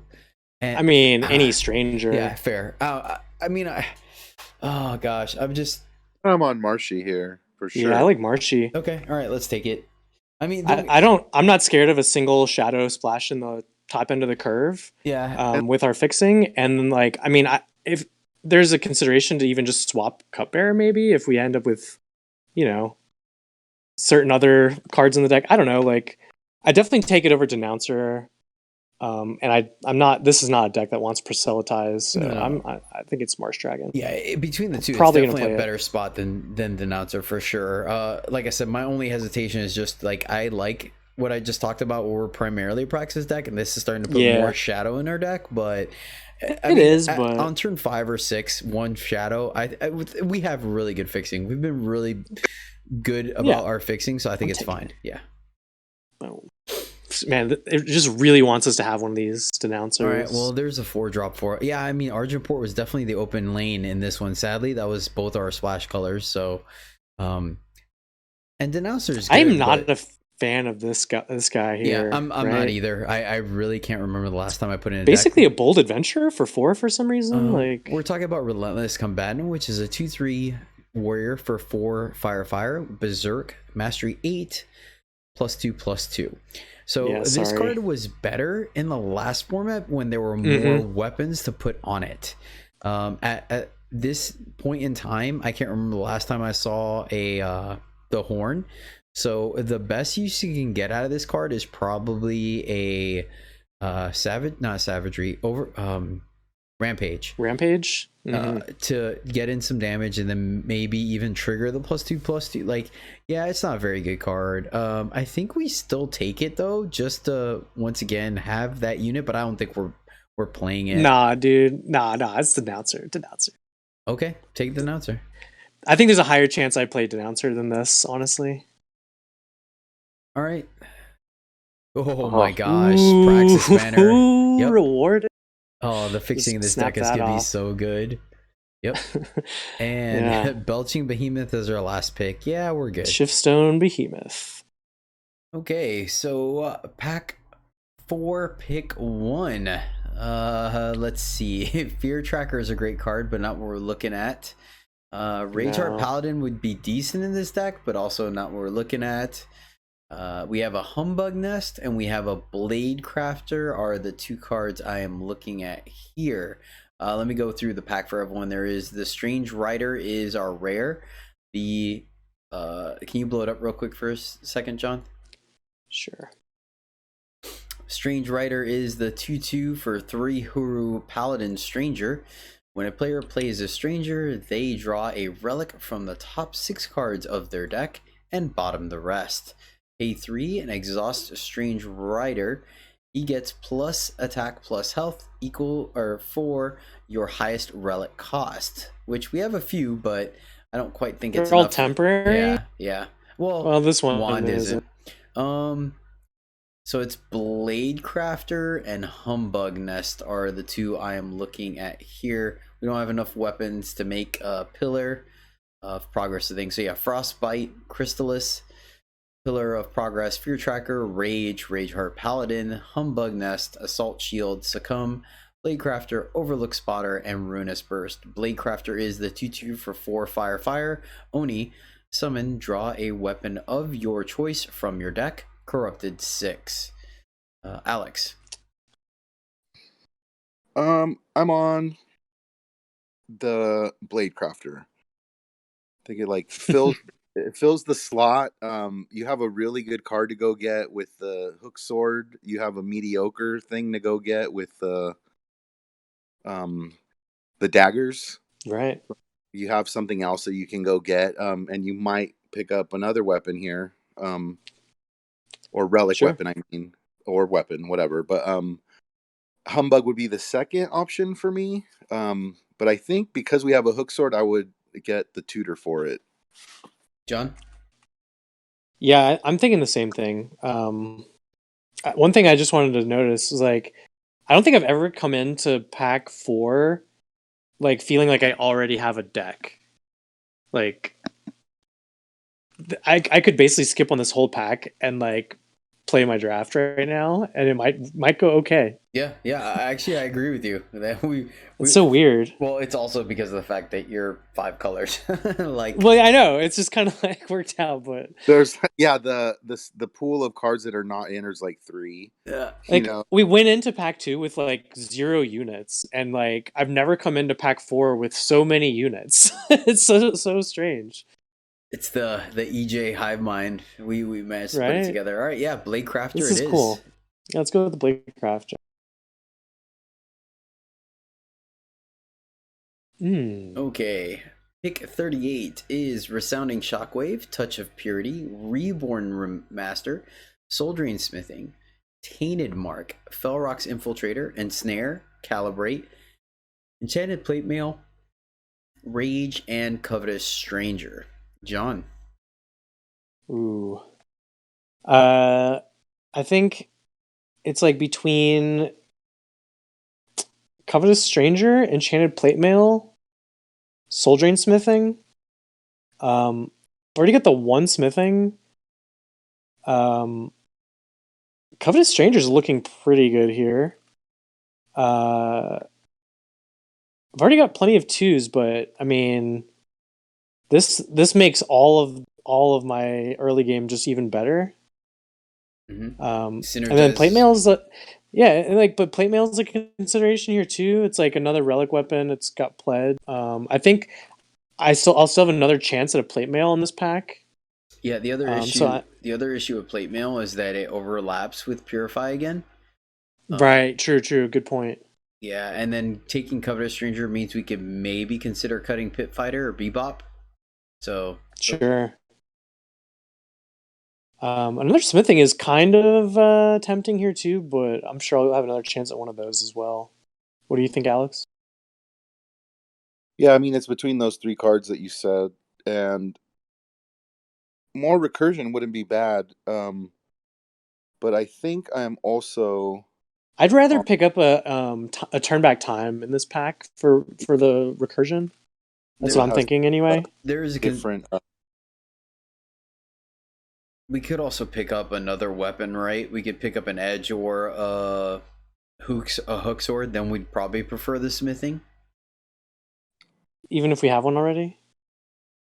I mean, I guess you're right.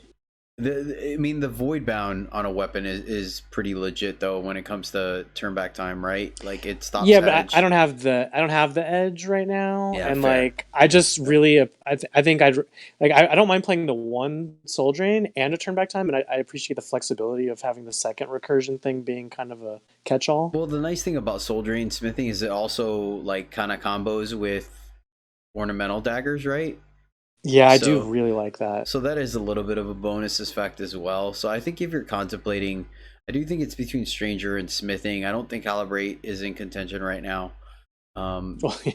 Never for John would be. I'm pretty low on it as well, to be honest with you. I take it begrudgingly. I could go either way. I personally, you know me, I would probably take the Smithing here because I'm off of the Strangers personally. But you also have a strange ally, and you have other strangers to trigger a Covetous Stranger fairly easily. You can cut Pit. Yeah. So I'm cool if you want to take Covetous Stranger here. I do. Okay. Boom. So here we have a Pack Conjuring, which is the Shadow Conjuring. Touch of Wild, Dancing Flame, the 4/4 for 5 fire elemental. Fate, Dancing Flame gets either charge +2/+2 or its cost reduced to 2.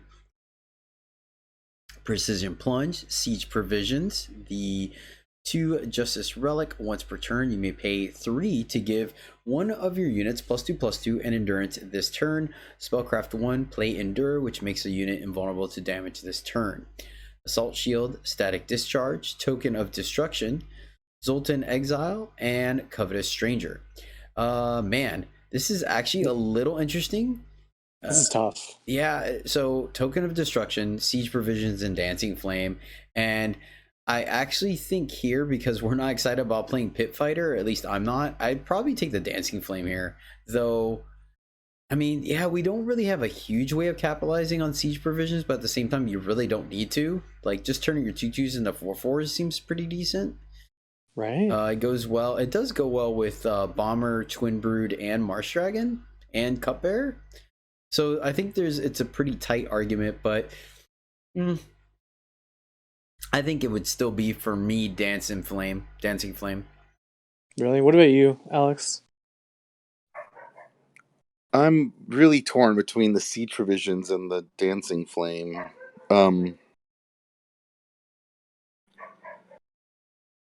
You can get pretty mediocred kind of on the 5-drop. Yeah. Like where you're like, every time I want it on turn 3, I never get it. When I want the charge, it's the 6/6, and I don't. It's kind of awkward, but I'm not saying it's not good, but I think I would go Siege Provisions here. I'm really tempted to take Siege Provisions. Yeah, so my logic, I think it's fine. If you guys both want to take it, then we take it. My thing is that if you look at our curve, technically we only have one 3-drop in the form of Swaying Seeker because Strange Ally is a double splash, and Eager Offering we already established is card draw. So yeah, Dancing Flame isn't always a 3, but sometimes it does fill that slot. Plus, once again, our 5s are Marsh Dragon, Twin Brood, and then Pit Fighter. And I really want to get rid of the Pit Fighter if we can. So, True. Dancing Flame, sometimes the charge on 4/4 on a 4/4 is relevant. Sometimes it's not. Yes, we are a little bit of a slower deck, but paying 5 for a 6/6 feels pretty good too. So, and if we pick up a turn back time, it goes good with that. But that's my reasoning behind it. That being said, though, I'm totally cool taking Siege Provisions here. Like, I think we're gonna get another Siege Provisions in this pack. Honestly, I mean, if you're feeling that, I am feeling that, and like I wouldn't be too sad if we don't get one for this deck because green is a splash. We've got the wand. Like, I don't think it's necessary. I would really like one, but yeah, I would also like to replace one of these dorky units with a better one. Yeah, let's do it. it's a tough one, but yeah. all right, well, Ooh. geez, Mithril Paladin, Seer, Overlook Spotter, Unfamiliar Interloper, Inferno Zealot, Burning Core Drake, Enchanted Plate Mail, Yeti Cookmaster, and Collaborate. And yeah, man, it's actually, there could be a slight argument for Seer not being the pick because of the fact that we have 2 Purifies, but man, like, Seer's so good, dude. Like, right. And our fixing is so good too that we're not even looking at Interloper. Yeah, we don't even need this Interloper at this point. We're not doing any. Like, yeah, you do get an extra summon effect with the ally here, but I don't think we care that much. Yeah, like Mithril Paladin would be a good pickup for us, but we don't want double justice. So yeah, I personally, I'm windmill slamming Seer here. Same. What about you, Alex? Yeah, Hiri. Get the Siri. Let's do it. Hiri on the Siri. Here we go. What? Boom! Oh. I called it rewarded. What?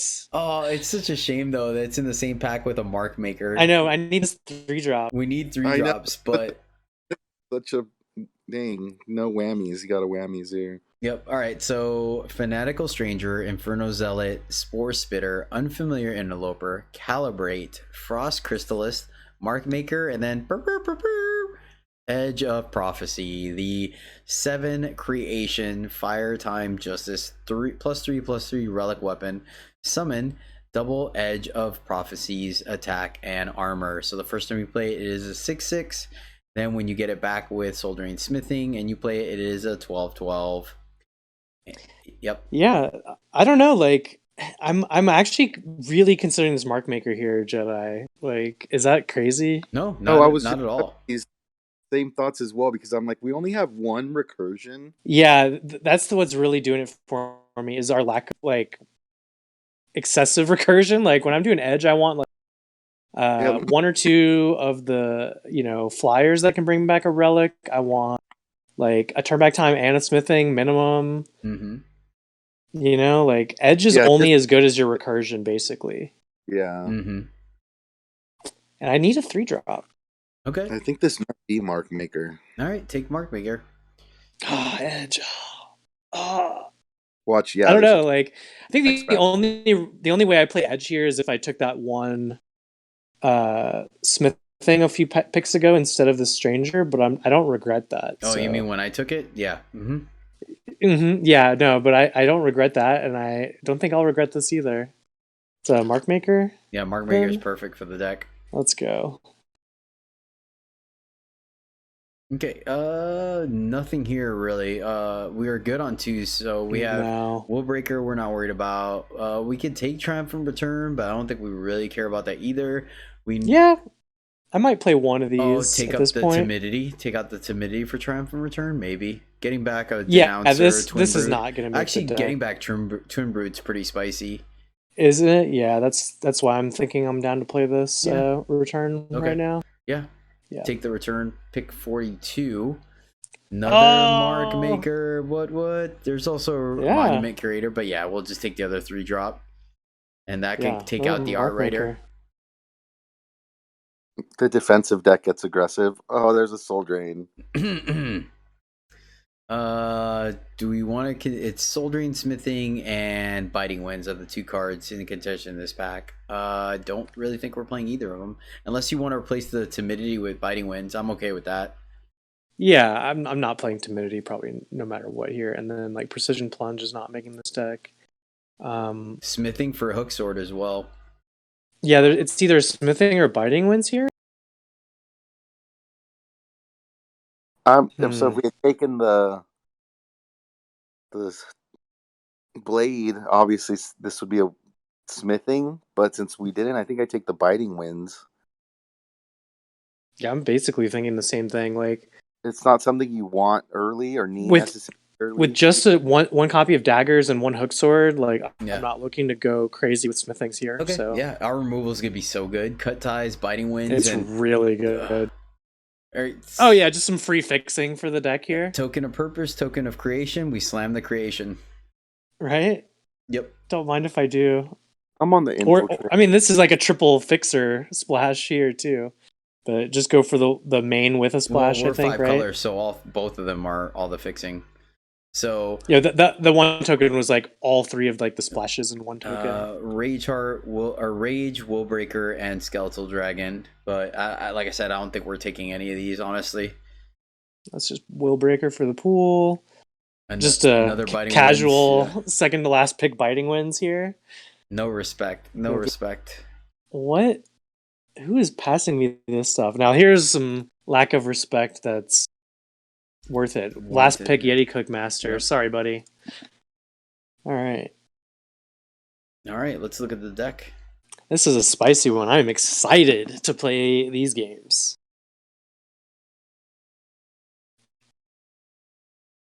My computer is extremely slow. Oh, okay. I was apparently. saying, I was like, did you just freeze?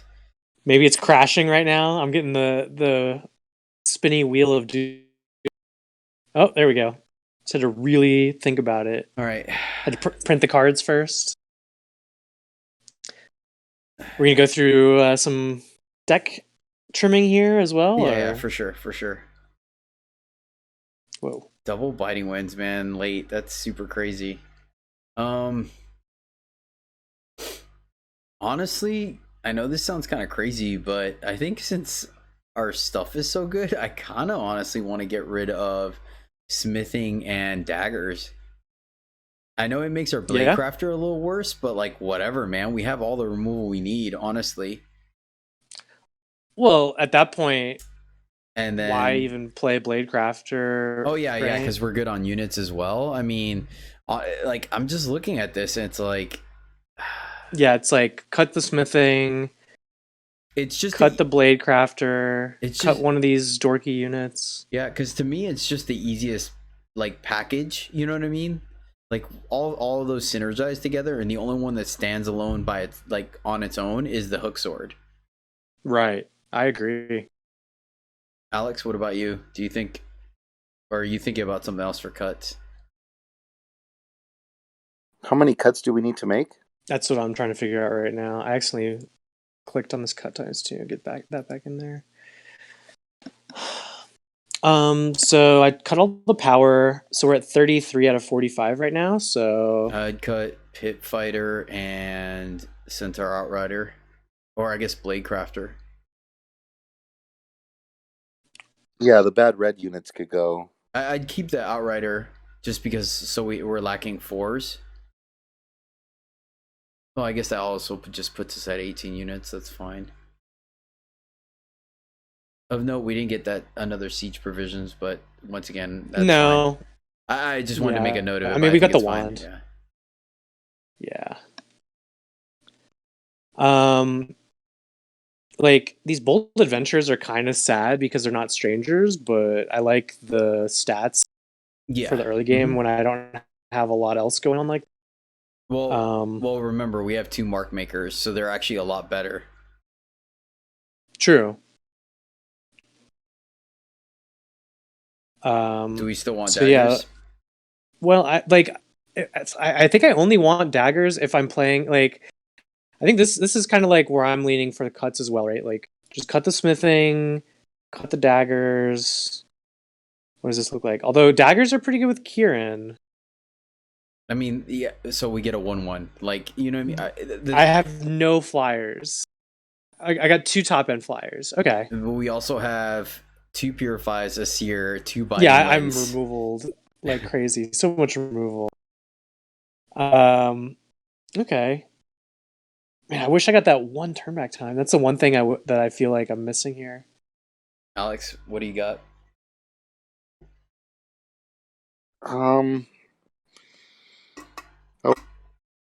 Maybe cut one of the biting winds.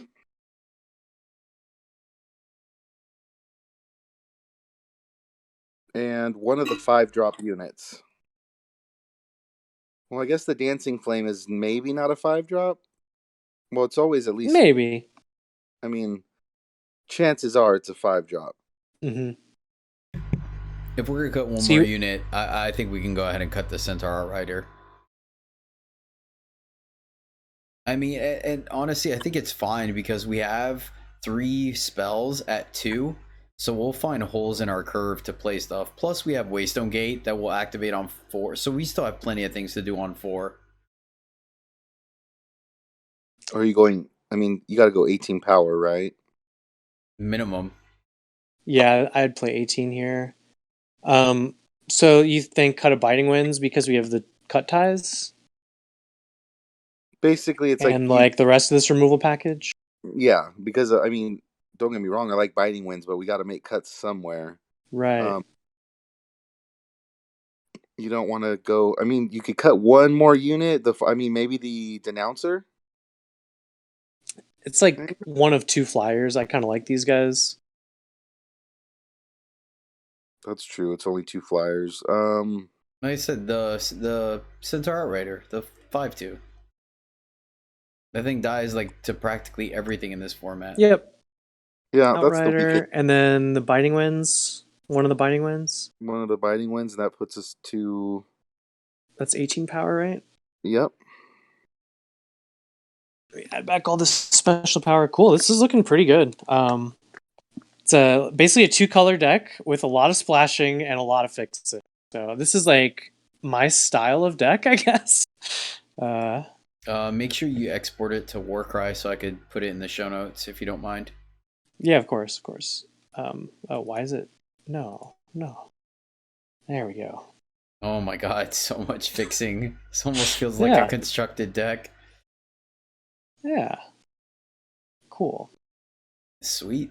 I guess you guys can always tune in to next episode where we'll talk about how this deck did. Yeah. I'll be playing this out probably tonight, actually. Yep, so one last review for it. It is 2 Bold Adventures, 1 Covetous Stranger, 2 Huru Stranger, 1 Praxis Stranger, 1 Xenon Stranger, Eager Offering, 2 Mark Maker, Strange Ally, Swaying Sea Current, Xenon Cupbearer, Dancing Flame, Marsh Dragon, Twin Brood Sauropod, Valkyrie Denouncer, Stone Powder Bomber, 1 Waystone Gate, Sorcerer's Wand, Shugo's Hooksword, 2 Purify, Seer, Biting Winds, Triumphant Return, and Cut Ties, with a mixture of 18 power, 3 fire, 2 time, 2 justice, 2 primal, 2 shadow, 2 praxis banner, seed of wisdom, felon banner, token of creation, token of destruction, and token of purpose. Yeah. I'm sure I'm gonna mess with this power base before I play it, right? Oh, yeah, for sure. But I'm gonna maximize like 2 of each sigil is definitely not right when I'm running like this Waystone Gate. Most of these are splashes. I just hit add power and this is what the game came up with. I disagree though. Yeah, I'll be putting this into Shiftstone and going through all that. Yeah, for sure. With this deck, sure. I think the splashes are for sure going to be just one-ofs. Yeah. Because our fixing is really good, and we just want one of maybe to go be able to get it off of Waystone Gate. Yeah, I'll make sure to export this when I shore up the power base right before I play it. So. All right, sounds good. So our What's the Play of the Week is brought to you by yours truly, me. That's right. We had some very interesting games this week, so it was tough. But I found one that poses a pretty good argument on whether we should do some stuff and things, for lack of a better term. I will start this off by saying that we have a Surgeon Saw, which is the 3 Shadow +1/+1 Spellcraft 3, play Dark Return to grab a unit from your void, and then we have a Mag Stranger and a Book Club Yeti in the Void. This is very late into the game. Our opponent is on Tradition. We are 5-color good stuff. They have 3 life. We have 6 life. They have a Wormstone that has not been popped yet, and we have a wand, as well as a Sorcerer's Wand, as well as a Frost Talisman in play already. In our hand, we have Primal Sigil, Token of Creation, the Surgeon Saw, and then a Primal Sigil. So the only thing you have to worry about is that we have Surgeon Saw, and we can use 2 power to stun a unit, +1/+1 our entire team, or draw an extra card. And then we can also pay 7 to draw an extra card. Okay, on the board, guys, bear with me. What our opponent has is a silenced 4/4 Brood of Aramot, a 2/10 silenced Tower Top Patrol, a 3/8 flying Tower Top Patrol, a 3/5 Spiketail Kieran, Swaying Sea Kieran, and then a 1/1 Flying Humbug.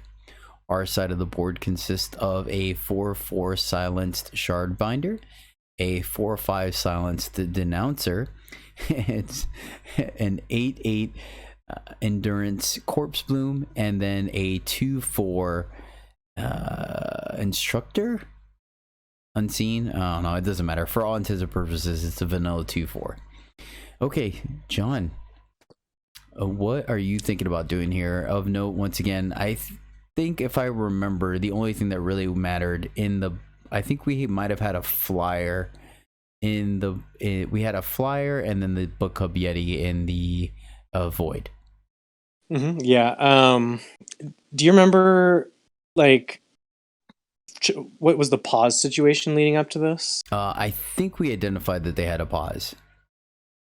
I feel like we did, because it was an end of turn pause, and we've been sitting in this board state a little bit. Right. So we know they have a spell, but we know it's not a Biting Winds, basically. Correct. And they're playing. This is a tricky spot. So, immediately what comes to mind as far as like spells they might have is like Conjurings, right? Since we don't think it's a Biting Winds. Earth Conjuring, it's whatever. Wind Conjuring messes with our board except for the 8/8, and then Wind Conjuring. Let's see here. Like, nothing can Wind Conjuring and trade with our 8/8 here. But I mean, like, the 3/8, for example, could just block it. So I mean, those are all like not great for us. And then he makes a worm that's that can't block or anything at the time. But so those are things to think about here. So 3 life. Of note as well that we're at 6 and they have 2 flyers. So if it is Wind Conjuring, we could easily be dead on the crackback. So. Right. So I mean, like, I'm definitely looking. I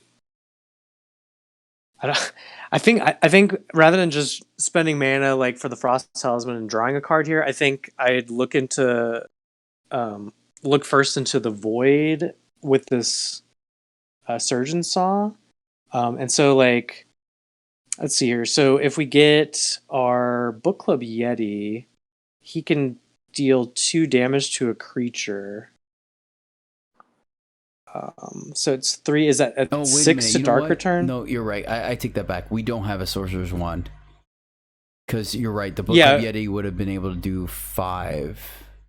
Wait, I think we did have a Sorcerer's Wand. It would have a little. It would show in the screenshot here. Yeah, there would be a little 2 on your relics. Oh, you're right. Good point. You're right. So we didn't have Sorcerer's Wand this game. I'm sorry. I remembered a Sorcerer's Wand here too. That's what that was actually throwing me up a little bit. We might have had a similar game, or maybe it was later. This might have been a little bit sooner in this game.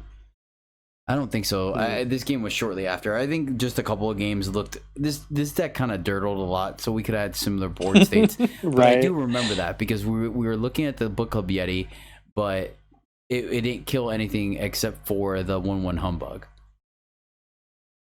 Hmm. Is this the pay 7 to stun a unit then that you have? Pay 7, draw a No. card. Oh, Yeah. okay. Yeah. So I guess I'm thinking. I mean, the Book Club Yeti can still take out a blocker, right? So, like, let's say we bring back the Book Club Yeti and take out this flyer as far as a blocker. Then, if it's like you could then like you could put the Surgeon Saw on the 2/4, and then you kind of have like a wide attack. Except if it's one of these conjurings, I think you then get kind of punished for that. I kind of like the idea of this 8/8 being our lifesteal unit, to be honest. I feel like it's a little safer of an attack. Um, I don't know. I think this is a really tough one. Yeah, so to take some broad strokes so people can kind of understand the what our thought process is that there's a handful of cards in their hand that could lead to us dying next turn, so we have to make a play this turn to at the very least either get some units off the board or gain some life. So we have to play the Right. Surgeon Saw, and then of course we want to get a unit back. And in order to do that, we can't afford to draw a card, so we can't draw a card first. Now, because we were, like John said, talking about the 2 wind conjurings, if they have water conjuring, we're just dead because they stun 2 units and then they get, they get to swing at us. So we have to gain some life. And then the same thing, if we do nothing and we send it back, if they have the wind, or both will kill us. Either conjuring would kill us. So we have to gain some life here. Now, Collector did make the argument that we could play the +1 the Surgeon Saw on our 2/3 or 2/4 to make it a 3/4, getting back the Yeti, killing the humbug, and swinging. Yeah. And what that does is it puts them having 3 blockers, so they aren't able to double block any of our units, and our units are more or less bigger than them, so they would stay with something, but we would gain a little bit of life and then force, like we would have lethal on board, right? The problem is that the Wormstone, even if it breaks, it does come into play exhausted, so it would have forced our opponent to do some things. Now, because we did have like things like wind conjuring and water conjuring in our head, doing that would allow them to stun our 3/2 as well as kill it, and then we would only gain 3 life or no life. Placing it on the corpse zoom gives us the most amount of life gain, as well as having life gain on the crackback because of the fact that we have the lifesteal, or we have endurance, and if they happen to kill it, we could potentially still have the power to bounce a card. So it gave us the highest upside. It also is impervious to water conjuring because of the endurance. So yeah, that's the thing, is that we're in a position here, just we're not allowed to be defensive anymore because we potentially could die. So we have to do something. Did I cover Well said, everything? Jedi. You said that so much better than I did. Yeah, that was I great. have a little bit of practice, just a little bit. That was great. That being said, this was a draft where I had Enroush, shout out to Enroush, on the show, or on the stream. We were co-op drafting, so we were eating up time a little bit, discussing for the listeners and viewers' benefit. So we were in a bit of rush here versus, so that's why I wanted to look at this again and see, because we know the outcome, but I wanted to see how many different lines we can come up with to make some things happen, because even there, like I said, those were the 3 or 4 lines we came up with just on the spot. Alex, do you have anything to add to this? Do you have to gain life this turn? I think we had a flyer in our void. I think we did, and that might have made a consideration. It just wasn't a good one. It was probably like a Brood of Aramont or a Tower Top Patrol or something like that. So we don't necessarily have to gain life, but I mean, explain a line to me. Explain your line to me regardless. Well, so if you can say you attack with the corpse bloom, and like just that, and your opponent's like, what is he doing? And they probably just go like block with my 2/10, right? Surely. Then you bring back the Book Club Yeti and finish it off with the 2 points, because that's what's holding off the ground with the 8/8. And then it's lifesteal for the crackback, the corpse boom. You do it like after, yeah, you don't gain the life this turn, but then he can't really attack you on the ground because you're going to gain 8.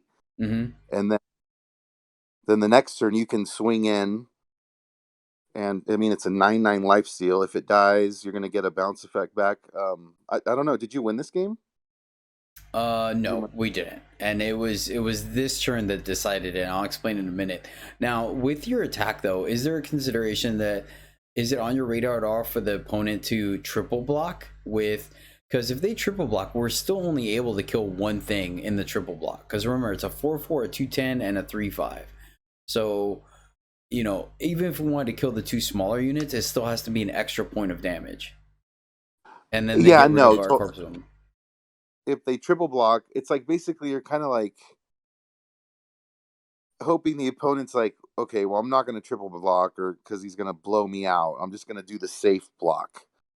You know, the 2 block it with the 2/10. Yeah, which I'm not gonna lie, that's what I would have probably done, honestly. Yeah, sometimes like you look at the board and be like, well, how would I block if they attack me with this? And be like, here, the 2/10, you know? Yeah, I would block with the 2/10.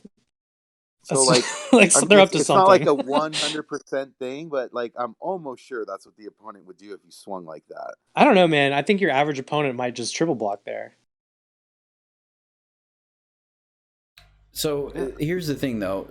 So that would give us 2 life to play with, and we know that they have a fast spell. They are tradition, so we're not worried about Seer. But they do have access to draw strength, to wind conjuring, to reinvigorate. Or no, yeah, right?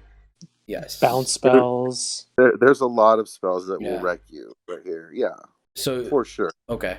But you're in a tough spot, I guess, is what I'm saying. Like, yeah. Oh, surely. Even with the lifesteal. Yeah, and then getting back a flyer still kind of puts us in that weird position where they could potentially do something. Yeah, I feel like any one of these plays is just a percentage play, right? Like, yeah. So lock in something. So like if they block the corpse bloom and kill it, then you could bring it back and bounce something with because you have enough, right? Can you even you can do it the turn after. You can't like play it it's 6 to do the weapon with a dark return. We're 1 power shy.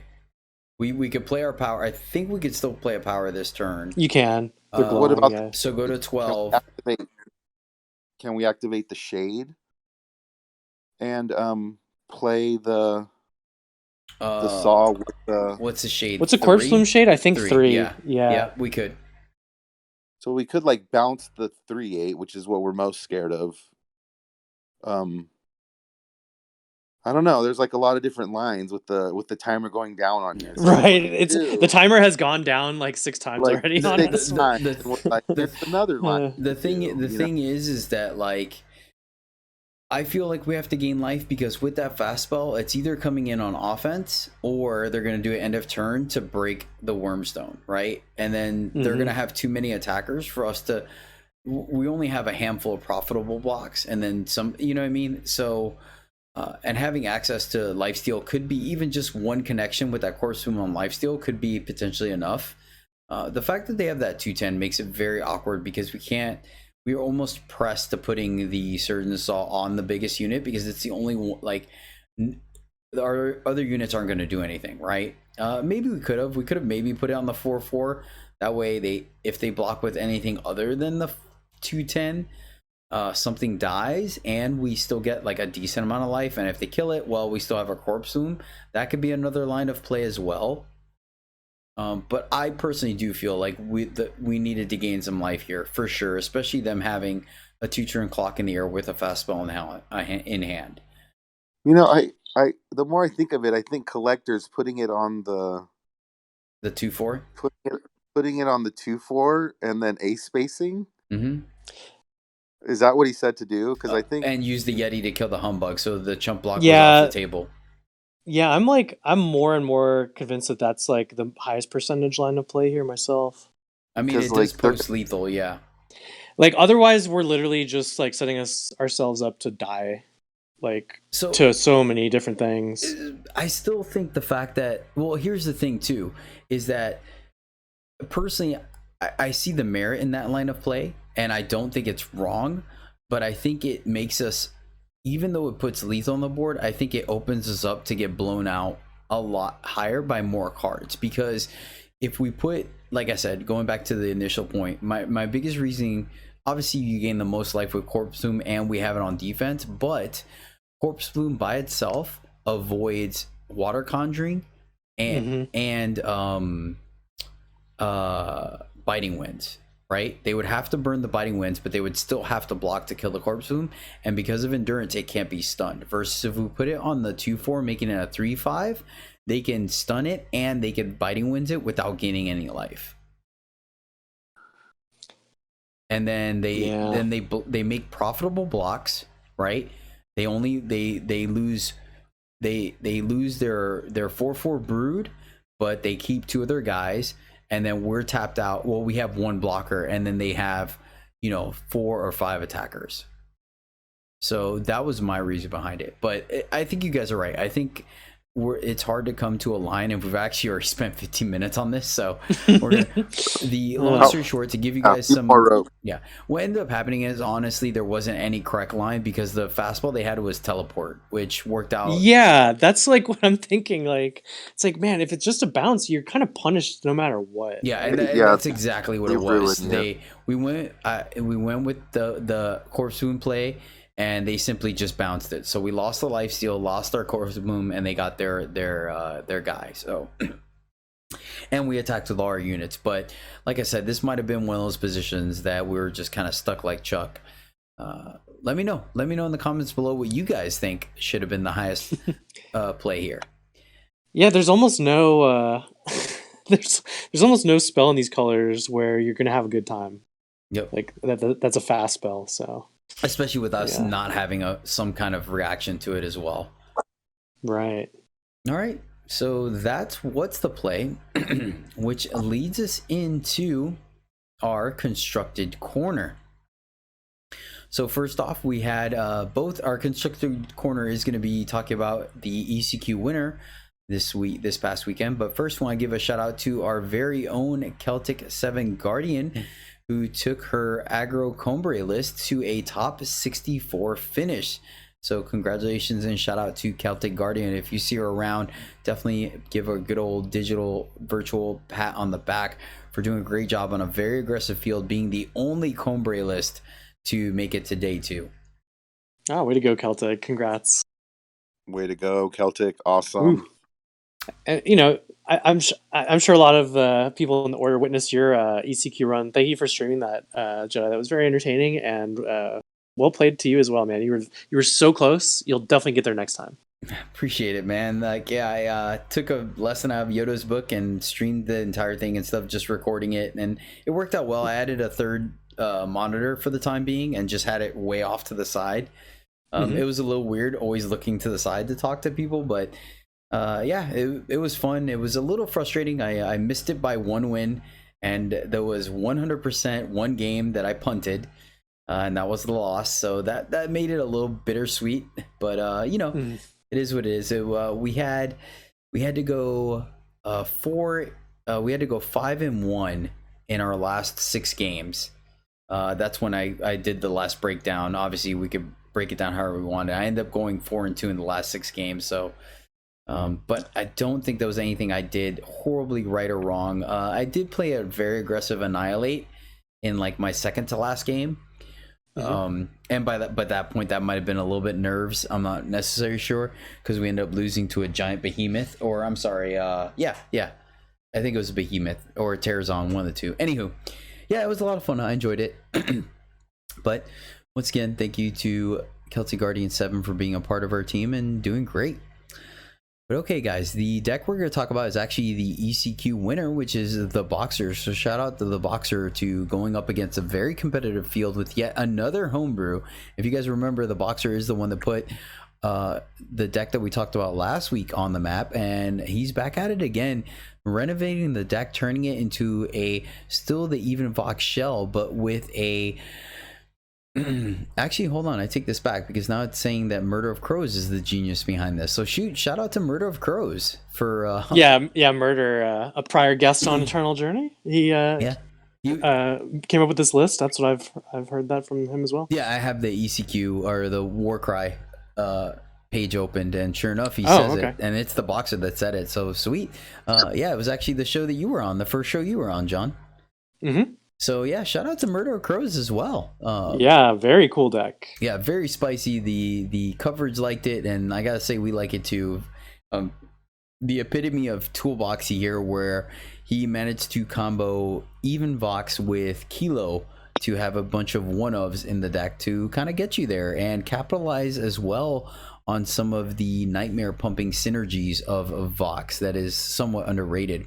So the deck real quick is Blight, 3 Blight Moth, 2 Damaro Death Saboteur, 1 Desert Marshal, 3 Devour, 2 Endless Nightmare, 4 Even-Handed Golem, 4 Kato Arena Herald, 3 Kilo Bold Innovator, 2 Petition, 2 Quarry, 1 Two-Face, 4 Unfamiliar Interloper, 4 Vox Nurturing Sadist, 3 Worthy Cause, 4 Gentle Grazer, 1 Lumen Reclaimer, 1 Sabertooth Pride Leader, 1 Strange Burglar, 1 Thrashing Duneworm, 3 Nahid's Distillations, 1 Snow Crush Animist, 1 Fire Sigil, 2 Shadow Sigil, 2 Time Sigil, 3 Amber Waystone, 3 Crest of Chaos, 2 Crest of Impulse, 3 Crest of Mystery, 1 Crest of Progress, 4 Diplomatic Seal, 1 Huru Banner, and 3 Xenon Banner, with a market of an Arc of Soul and Draconic Ire.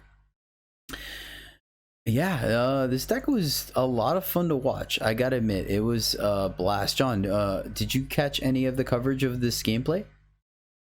I did. Yeah, this was a fun ECQ to watch. So what did you think of Boxer's deck?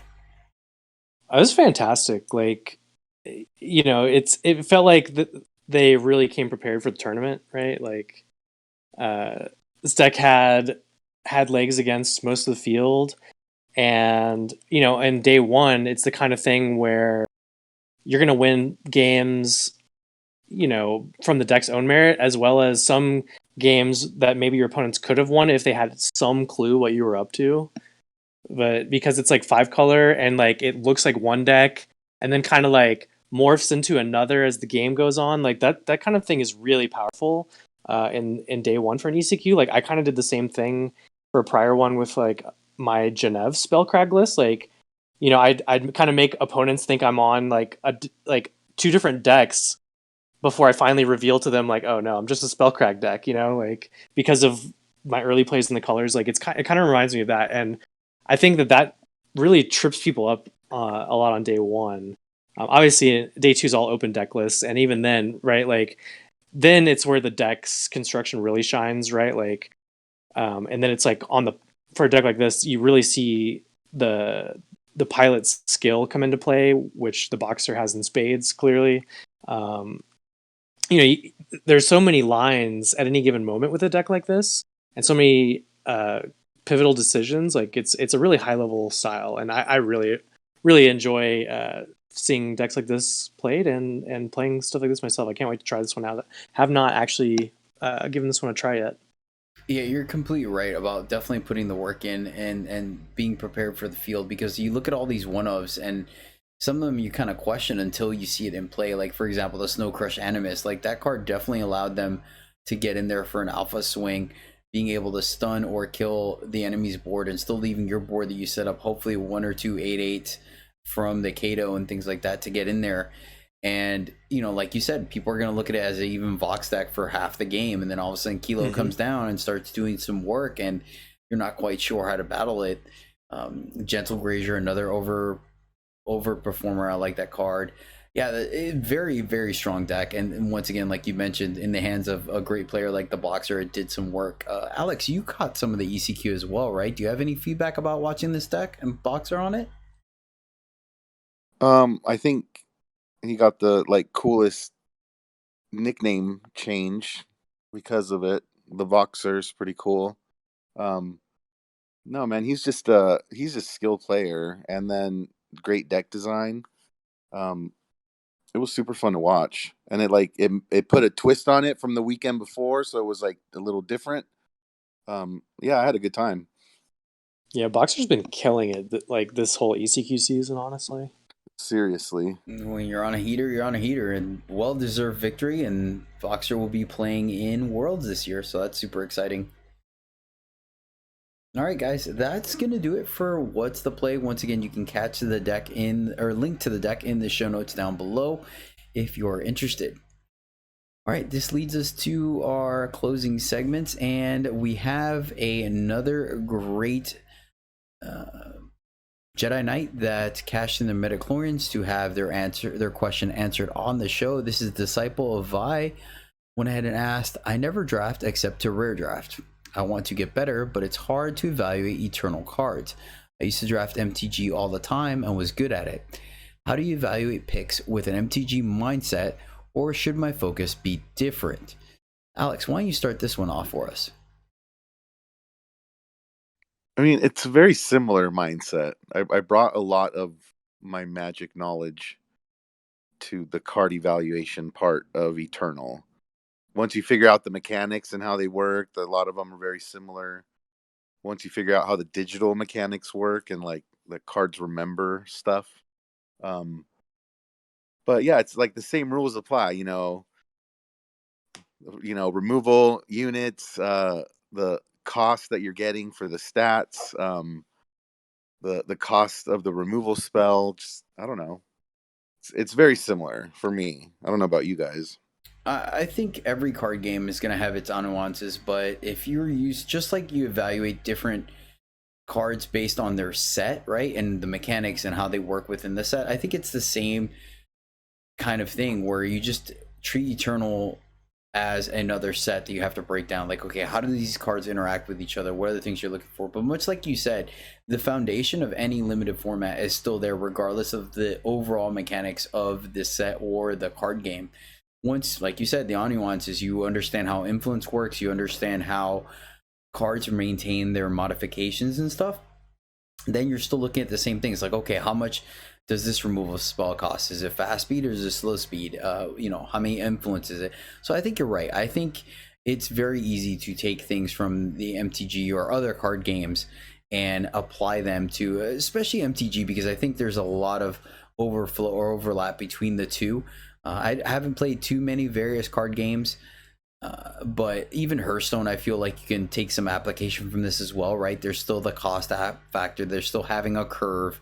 They're still needing to balance how many units you have versus spells and things like that. So once you learn the overall like nuances of things, like where there's no enchantments but there are relic weapons, I think that goes a long way to step in the right direction. John, do you have anything to add? No, I think you guys are right on point. Like, I think for the most part, all like all that knowledge will get you pretty far. Coming from a limited Magic background, it's specifics. Like, at that point, then you're gonna need just experience with the draft format, experience with Eternal to level it up again, or in absence of experience,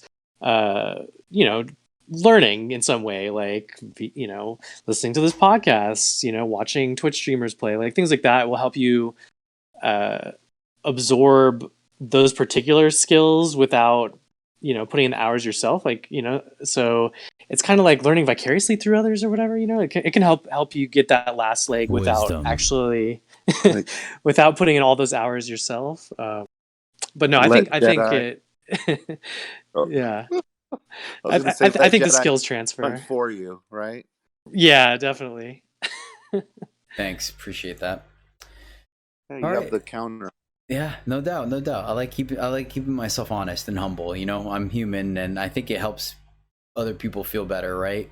When I mean, look, I actually caught one of LSV streams, or I think it was a YouTube video. I don't think I ever catch a stream. Honestly, most of the time, if I'm catching a streamer, it's gonna be Eternal. But LSV even like straight up huge punt, like point blank, and he just straight up laughed at himself. He's like, "Yep, I guess that happens," and moves on. And we're talking about LSV, you know, one of the top card game players in the world, and you know. I mean, granted, it was just a random league or whatever. It wasn't like a high stakes tournament. I'm sure it's a little different that regards, but it happens to everyone. So I like kind of just keeping that humility, because there are times where, you know, people think I never go 0-3, and I've had multiple 0-3s back to back sometimes. And I think it's nice to remind people of stuff like that. And it makes it easier for people that are intimidated by limited to feel comfortable getting into it, because they're like, it's okay to lose as long as you're learning and getting better. So yeah, Disciple Vi, hope that helped take your foundation that you have and just continue to build on it. I think you will get better at Eternal Limited quicker than you think. Yeah. All right, guys, that's going to do it. Let's put a bow on this show and call it a wrap. Once again, shout out to all the great supporters of the show. Really do appreciate you guys. And you know what? Shout out to the Misplay team for throwing up, what, 8 people into day 2 this tournament. Like they that's pretty darn impressive, honestly. So Yeah, way to go, guys. yeah, Good job. shout out to you guys for just doing awesome. Okay, you can catch the show, the video version of the show, as well as other great content at YouTube. Just search up EternalJourney. Of course, you can catch the 3 of us streaming live at twitch.tv/Jedi_EJ every Saturday, Sunday, Monday, Tuesday. And if not, join the Discord, link down below. We have a fantastic community there of people that are all enjoying helping each other get better of Eternal. And we're even branching out into some other games and stuff like that. So you can catch various people like John and myself even streaming in private channels to our drafts and stuff like that. So definitely check it out. Join the Discord. Everyone is more than welcome to. John, you have any closing statements, buddy? No, well, I mean, yes. Yeah, I like that you mentioned the Discord stream, because like I mentioned on the last episode, my internet's been spotty for the last month or two, so I'm wary of, you know, streaming for the public on Twitch, but I don't mind if my internet craps out on me, you know, during a private session like on Discord. So I've been doing that lately. But you know, as soon as it's acting normally again, I will be doing some draft streaming on Twitch, twitch.tv/JohnHolio. But yeah, mostly just catch me in Jedi's channel and on his Discord, and let's hang out. Sweet. Alex, anything to close with? No, just good luck for the end of the month. Got a couple of days here to try to hit masters or hit whatever goals you have, and yeah, just keep on trucking. Yeah, thanks to that QCP, I actually was in contention, so I'm good now. I made triple masters, but I'm top 100 in Throne, and then I'm top 200 in Expedition, so I think that's enough to give me my last 15 points to get my 3 buys, so I'm stoked about that. Nice. Yep. Hashtag humble brag. Oh, well, I mean, you called me out last show, so I think it's fine. They know it already. Man, yeah. Way to go, dude. I seriously wasn't got that buy. What? Yeah, no joke. I'll need it. Hopefully that will save me from the punt. But all right, guys, that's gonna do it. Thank you guys so much for tuning in. Really do appreciate it. Catch us every week here and on stream. Thank you guys so much for tuning in. Until next time, happy gaming. Bye. Good luck in your draft queues, everyone.